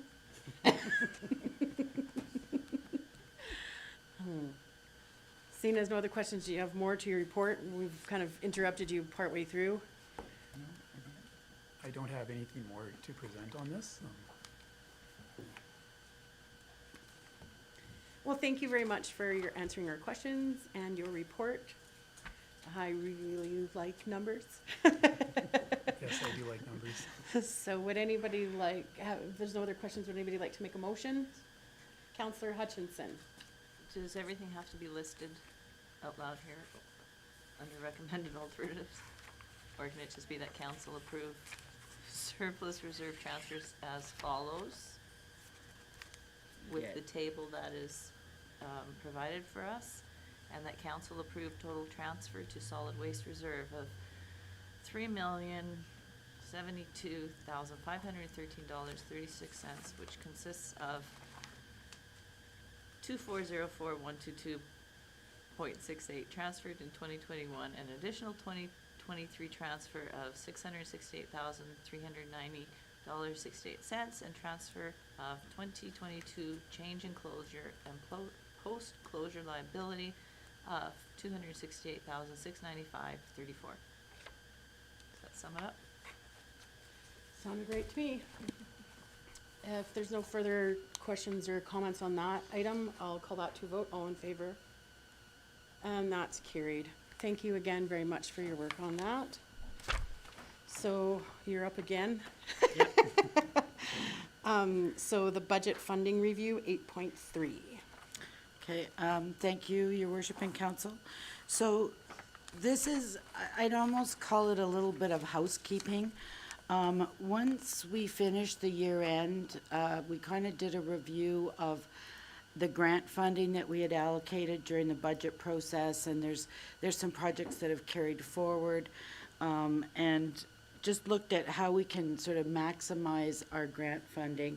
The MSI grant is going to be done at the end of this year, and there's some changes in here. We want to make sure that we don't get caught, because if you need to try to change a project, once we've passed 23, they won't let us. So we want to get as much of it used up as possible. So going through this, and then there's the CCBF as well. We've looked at it, but it's carrying on into the future. So in looking at the different funding, there was 6 projects identified, and they're listed below. And mostly it's taking money, identifying projects where we could use the MSI or CCBF grant funding and transfer funds, instead of using reserve funds, using grant funds. So there's 4 listed here that were in the original 2023 budget. The impact is that we'd leave $663,000 in reserves and utilize our MSI and CCBF. And the other 2 are carry forward projects, so they aren't listed in the table, but same concept, just actually, one of them is the snow dumps. We did fund it with MSI funding. They're taking a little longer to do, so we thought it's more prudent to use our cash and use the MSI grant funds for some of the projects that we know are gonna be done, right, just to keep things clean. So if you have any questions on that, really, and hopefully you don't have to read this whole motion, but we've been very specific in the motion so that there's absolute clarity to anybody that's looking at the motions that we're changing these funding, sources. Is there any questions on this? Counselor Phillips? Not a question, just this makes perfect sense. I Oh, mean, okay. with MSI ending this year and going to LGFF, we should use that funding up just so that it doesn't disappear on us. Yeah, I don't think it'll disappear, but once a project gets approved, they're putting some limitations on what you can change and cancel. So we just want to eliminate any possibility of that, so it just makes sense.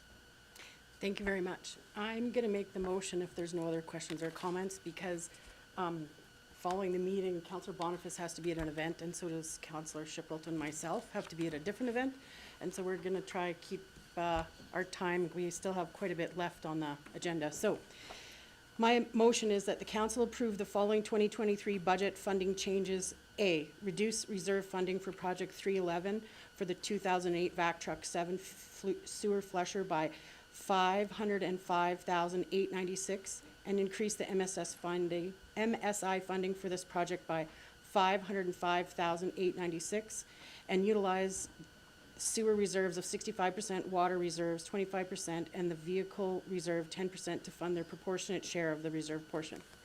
B, reduce reserve funding for Project 4108, which is 57th Street Close, 52nd A Ave, and 58th Street South End by $102,500 and increase the CCB funding by $102,500. C, reduce reserve funding for the project of $76,000 playground equipment replacement by $45,000 and increase the CCBF funding by $45,000. D, reduce reserve funding for project 7617 skateboard park pad extension by $10,000 and increase the CCB funding by $10,000.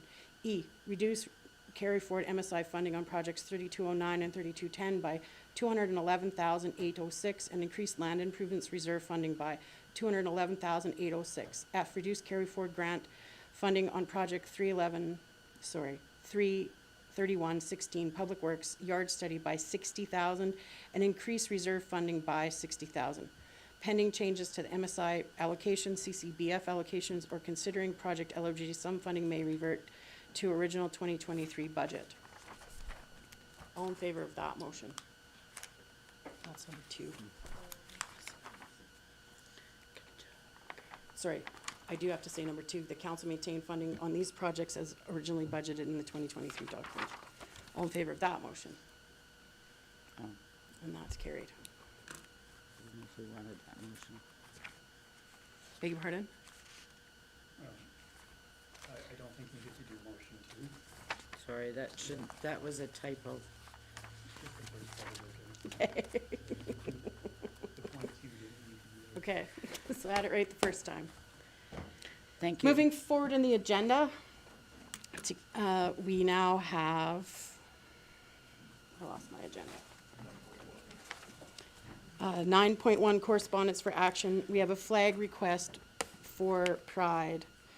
So earlier, I met with a concerned citizen who requested the Pride flag for June. And then we got a second request by email for the same item.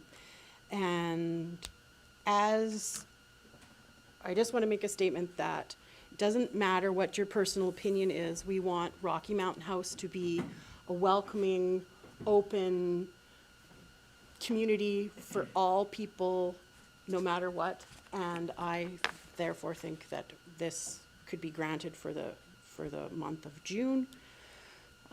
If that's at all possible. Councillor Chappelle. Just a question to Mr. Kroos, if our flag policy allows for this, and if we have any issues with it, and if we don't, then I would agree. So, Your Worship, yeah, as long as it's a resolution of council, and what we do is we take down the town flag, shift over the Treaty 6 and Métis, and then put the Pride flag on the far right. Thank you, Mr. Kroos. Does anybody else have any questions or comments about this item? Councillor Boniface? So in the past, we've had other groups come into our chambers here and ask us to put special lights in for them all this kind of thing. I certainly have absolutely no problem flying a flag, but I think that if we're going to do this, then we do need to make some sort of, I guess I'll say, policy that would say, this is the amount of time you get. Because the next group that comes in and would like an entire month, you know, how do we tell them that they're less important or more important than anybody else? So in the past, we've quite often, especially with the lights, it's been done on a Friday by our staff, and then shut off basically on Monday kind of thing when they come back to work. And I think that is just fine for this, that we've shown our solidarity, we support them, we put it out there. But I do not agree with flying it for the whole month, because I do believe that we're gonna, at some point, we will get another group in here, and then we will, how come you won't fly ours for the month? And so I would like to say that we would do it for a set period of time, but not the month. Mr. Kraus, is our flag policy maximum a month? We've put something in there now. Is that not, or do we just have to put the start and end date? Your worship, I'm pretty sure just by the time council stipulates in the resolution, I would have to have Ms. Breeze bring up the policy to verify that. I'm certainly fine for flying it for a week. That's, we're showing that we're a welcoming and open community to all residents. Does anybody else have any questions or comments? Would anybody like to make the motion? Councillor Boniface? I'll make the motion that we fly the pride flag in the month of June for a period of 1 week. That's my motion. Thank you very much. Any other questions or comments on that motion? Seeing none, I'll call that. I was just wondering if we needed specific dates to say June 10th to 17th. Well, actually, I think we've missed the window of the actual day of the week. It was starting on the 6th to the 10th or something like that. It was over a couple of days ago. I think it starts the 1st of June. So I feel comfortable that whenever administration can get around to doing it in the next period of time, depending on their staffing levels, with everything with the parade and everything going on, I would be happy with whatever administration. Does that satisfy your question, Councillor Hutchinson? Because when I read the original email, it's just that it takes time to get it onto council. So if there's no further discussion about that item, I'll call that to a vote. All in favor of that Councillor Boniface motion? And those opposed? And seeing none, that is carried. So, moving forward in the agenda, 9.2, request for panel member for the Tamarack Transit System Project Town Hall.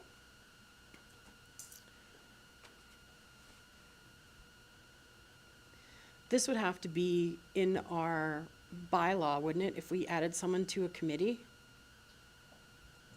Your worship, no, council can appoint someone to a committee by resolution, and then we would just include it in the organizational meeting in October for council to consider to continue on. Okay. So is their town hall not next week during our council meeting? So is there a way that we don't necessarily have to put a council, like no council member could attend because we're gonna be in council meeting tomorrow. Could we ask a member of administration to attend the meeting on our behalf, or would they all be required for this meeting as well? I'm just wondering if like our EDO or somebody could attend. Mr. Schwader, could an EDO attend this meeting on our behalf? Yeah. I think that would be suitable. And then do they want someone on their committee permanently? I know that the county has put someone on.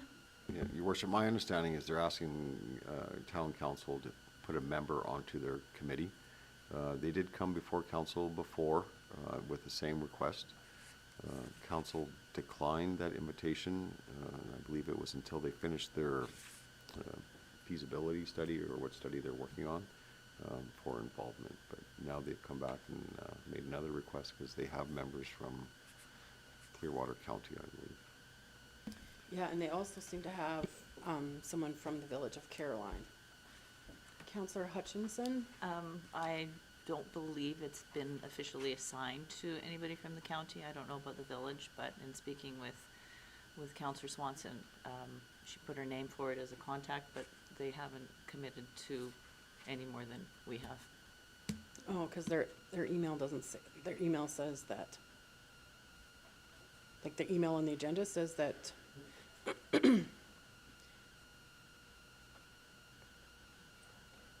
from, okay. Well, if we had someone, their study is due back in September, according to the council, the meetings that I've attended. I don't mind attending as, for free. What's the right word? As part of my promotion of the community. What's that called? I don't mind attending as public relations if that would tide us over until they have the reports back in September. But none of us can go next week. Counselor Chappelle, did you have something to say? I'm thinking that there's nothing too urgent here, that we send a person from administration and let them come back and tell us what it is, and have them at the same time inquire if it's necessary for us to have what the purpose is for us to have a council member on there, if in fact we actually need one or not. So that would be a go forward for me, is to have that process happen. Do you want to make that as a motion and then we can move forward? Yes, I will, Your Worship. I'll make that as a motion, that we allow someone from administration to attend this meeting on whatever. Tuesday the 13th. Tuesday the 13th, June 13th. And at that meeting to determine whether in fact council should have representation directly on that committee, and to bring back written or verbal presentation to council. And do you want administration to, you can just send out a letter saying, do we really need to, we're not putting someone on right now, yeah, okay. Perfect. All in favor of that motion? And that's carried. Invitation for Innisfail Rodeo Parade, June 17th of 2023. And unfortunately, I am not available. I don't know if anyone else is. Councillor Phillips? I believe we're already in Blackfalds that day. Okay. So that's, can we have a motion to accept that for information and just a polite I'll make that motion. I'll make the motion to accept for invitation the parade invitation, and just if administration could do a polite, thank you. Yeah, it was really good up until the end. All in favor of that motion? And that's carried. Invitation for Ponoka 2023 Stampede Park, June 30th. I'm unavailable that day. Is anybody else? Councillor Hutchinson? I had previously brought this up, I think it was at service level, about planning which rodeos and parades and events that we're doing. And I think that's something that we need to bring back to service level again, so we're not getting these on a weekly basis. If there's something that, another community is similar to us or something, but make that decision as to how many and which ones we go, so we can set budget accordingly. Thank you for that. I don't mind looking at every invitation as we go along, because our schedules change all the time. If we set it up at service level and then the dates and times change, unless you just wanted to say that we say no to everything. But if we could discuss that at service level, that would be fine. Does anybody want to go to the Ponoka Stampede, or we can just accept that for information and move forward in the agenda today? Councillor Chappelle. I'll make the motion that we accept it as information today and send them a kind letter of thanks, but no thanks. Thank you very much. All in favor of that motion? And that's carried. Invitation for Rimbey Rodeo Parade, July 8th. I'm available to attend that.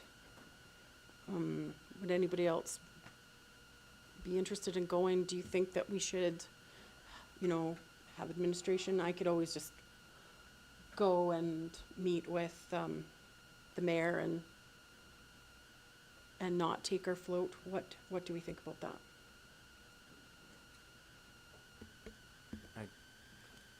I think if we're attending a parade, we should put a float in it. That's why we got the float, but, Okay. that's just my opinion. There's only one council person on there. That's all I'm curious about. Councillor Hutchinson, did you have something you wanted to say? No, I was just gonna echo what Counselor Phillips said. Okay. Because I do have the door stickers, like, it would be less costly for me to find a free ride, put the stickers on the door of a nice classic car or something, rather than having 2 admin and 3 vehicles and washing it and taking the float all the way up there. Would be as a PR thing.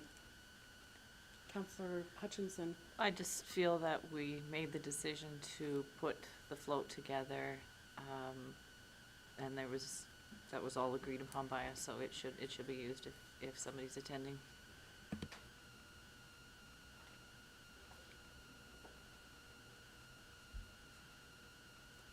Would anybody like to make a motion? Also make a motion, Your Worship, if you allow me, and that is that we attend the Rimbey Rodeo Weekend Parade, and that if administration has staffing available to take the float, that we look at taking the float, and if not, then the alternate to that would be that you would go and make it happen as the mayor. Thank you very much. Any discussion or comments on that? Seeing none, I'll call that to vote. All in favor of that motion? And that's carried. Moving forward, invitation for Ukrainian Day on August 20th, 2023. And this event is happening, it seems to be in Edmonton, even though it's not really clear until you try and figure out where the address is. Lamont County. Is anybody interested in attending this? Seeing none, I'd like to make a motion to accept for information and a kind refusal for the Ukrainian Day, August 20th, 2023. All in favor of that motion? And that's carried. 9.7, the letter from Tammy Burke. Councillor All, you brought this agenda item. Did you want to speak to it? Yeah, Ms. Burke is advocating on behalf of the Cochise First Nation to have a federal grant applied for, and she's just looking for our support in providing a letter or revamping the original letter. I think that's a great idea, and we should support this any way we can. So I'd like to make a motion that we amend the original letter and include our support for the removal and replacement of the bridge on the Ochis. Councillor Chappelle? Well, I read the original letter that was sent, and the letter basically says that the town council supports the replacement of the road. I think if we start getting into the intricacies of what they want to replace, that'd be a bridge, a culvert, or the width of the highway. I think that all becomes part of the design process out there. I'm not sure if we should get into the actual design or the requirements of what needs to go out there in terms of bridges, culverts, or anything else. So, reading the original letter supports the letter, or supports the road reconstruction out there, and I feel comfortable that that letter addresses it properly. I just don't think, I would question even if we as council went out there and had a look at the bridge, where there's nothing backing up that other than it say we'd like a new bridge. I've been on that bridge, and for sure I know where they're coming from. I think that bridge is sort of a old rickety piece of junk. But if they're doing a design for the road, I would suspect that they're looking right, doing the bridge as well. So I just don't think we as a council should get into the design. And furthermore, we don't have the information that supports that here, other than someone saying, hey, it appears that the bridge is, they've had a study done on it. So I think we're taking it to a step that we don't need to take it to. So I support the original letter. I don't think that we should get into the intricacies of what they want to do out there or what they'd like. So in this case, I would not support that motion. I understand where you're at. I just think it's over and above our mandate as a town council to get into the actual culverts and bridges and speed bumps and width of the highway or anything such as that, because the next request could be for a culvert or for you know, the width of the roadway or something, and I just don't think we can get into the intricacies of it. We support the road, period, and I think that's where it's at. So that's my feeling on it. I don't think we should get too carried away in the intricacies. I understand what they want, but anyway, I don't support the motion. Thank you very much for your comments. Councillor Phillips. I actually do support the motion. I think, you know, when one of our partnering communities, whether it be one of our First Nations communities or Clearwater County or Village of Caroline, if they're, you know, if we're being asked for support for a project, it will cost the taxpayers of Rocky Mountain House $0. But just to be able to show the support that we have for their projects, I think is more of a goodwill gesture. And I would hope that if we would ask them for support on a project we were doing, that we would get the same response back. Thank you very much. I am torn about the letter. I think there wasn't just enough information in her original email to make it on there. The bridge is not on county land. It's not on provincial land. It's on federal land. It's the First Nation starts at the top of the hill, and the bridge is at the end. And so I'm totally in support of supporting Ochis. It's just the letter to ask us was a little vague, and it caused some confusion, and it was late for the agenda, which is why we didn't know about it until Councillor Auld brought it up. So I'm in support of it, but it's just not clear who we're writing the letter of support to. It's the federal government. Does that say that we're, you know, we want to support it if we don't have to put any money to it? I just don't want the federal government to come back and say, how much are you chipping in? Councillor Hutchinson. I just see this ask as any other ask that we have for support for grant funding.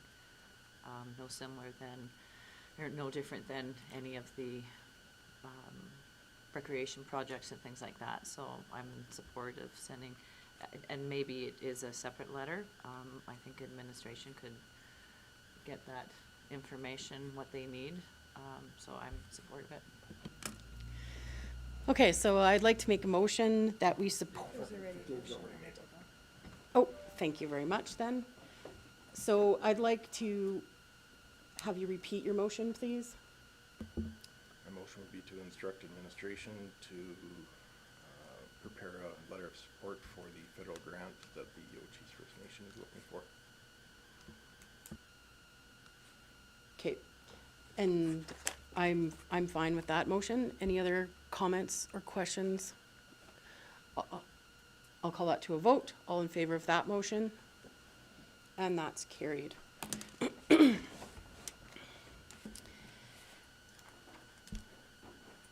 Correspondence for information.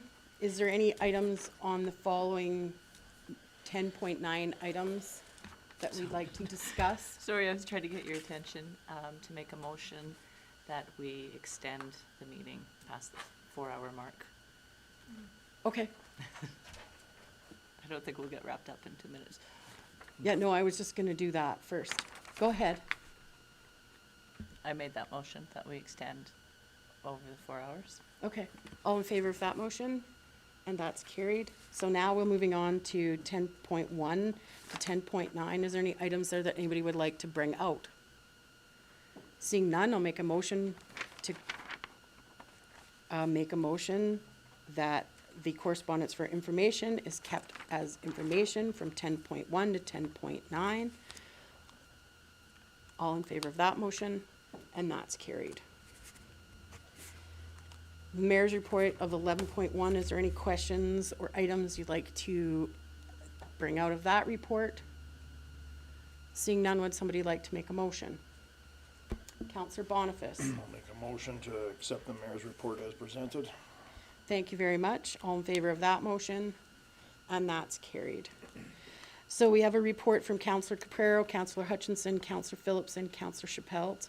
Does anybody have anything that they have any questions on any of those reports? Information that you'd like to, any councillors would like to bring forward? Councillor Auld? I just noticed mine's not in there, but I did send one in. 99% sure, so I'll have to see. Okay. You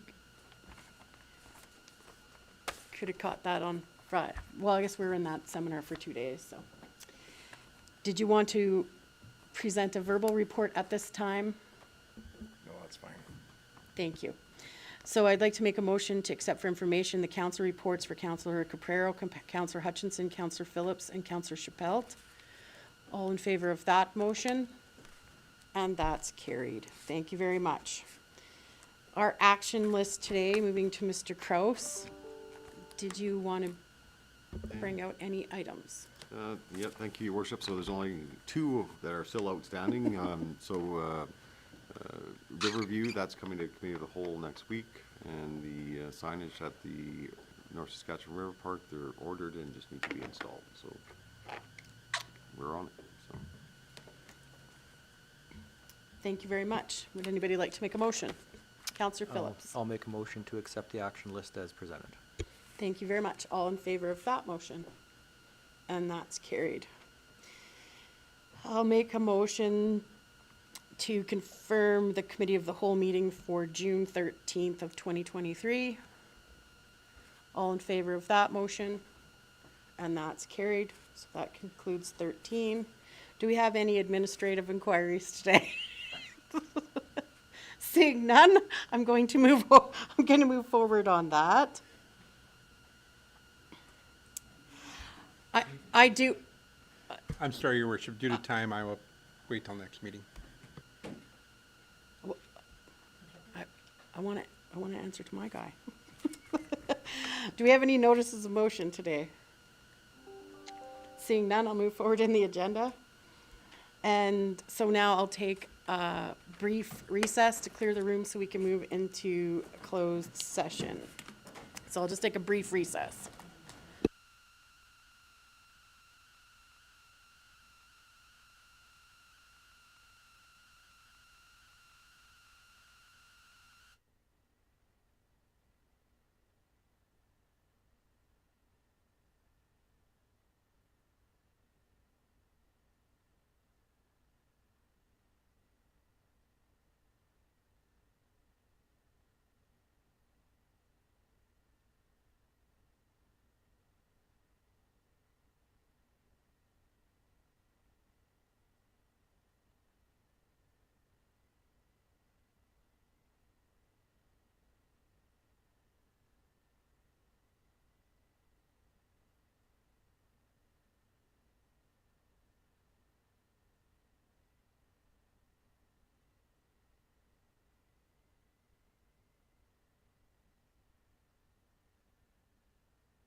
Thank you very much, and welcome back to the Town Rocky Mountain House Council meeting for June 6, 2023.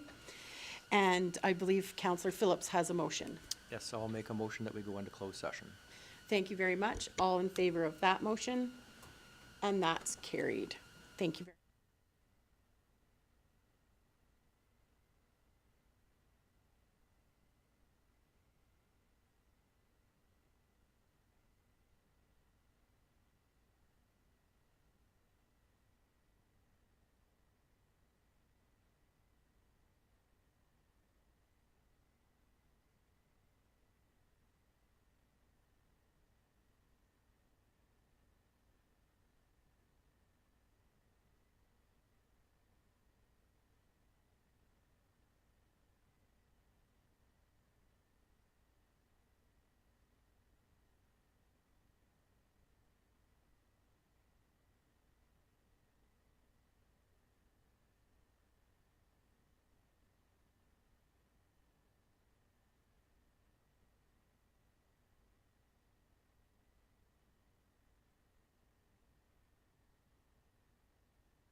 Oh, good evening. Welcome back to June 6, 2023, regular council meeting of the Town of Rocky Mountain House.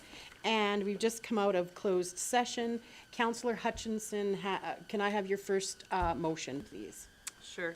I'd like to make the motion for council to release all complaints, investigation reports, response letters, fees paid, and any other pertinent information on all code of conduct complaints, As per what date? That's different. as per the addition of public complaints in our policy. Bylaw, pardon me, not policy. Yeah. Thank you very much. And if we have no more discussion on that motion, I'll call that to a vote. All in favor of that information? And those opposed? And that was carried. So the next item on, was for 16.4, you have a second motion? Another motion? Another motion, I do. So I would like to make the motion that council nominates Dean Kraus for the dedicated Chief Administrative Officer Award for this Alberta Municipalities Convention this fall. Thank you very much. All in favor of that motion? And that's carried. So with that, that concludes all our agenda items, and I would like to adjourn the meeting. Meeting adjourned. Thank you very much.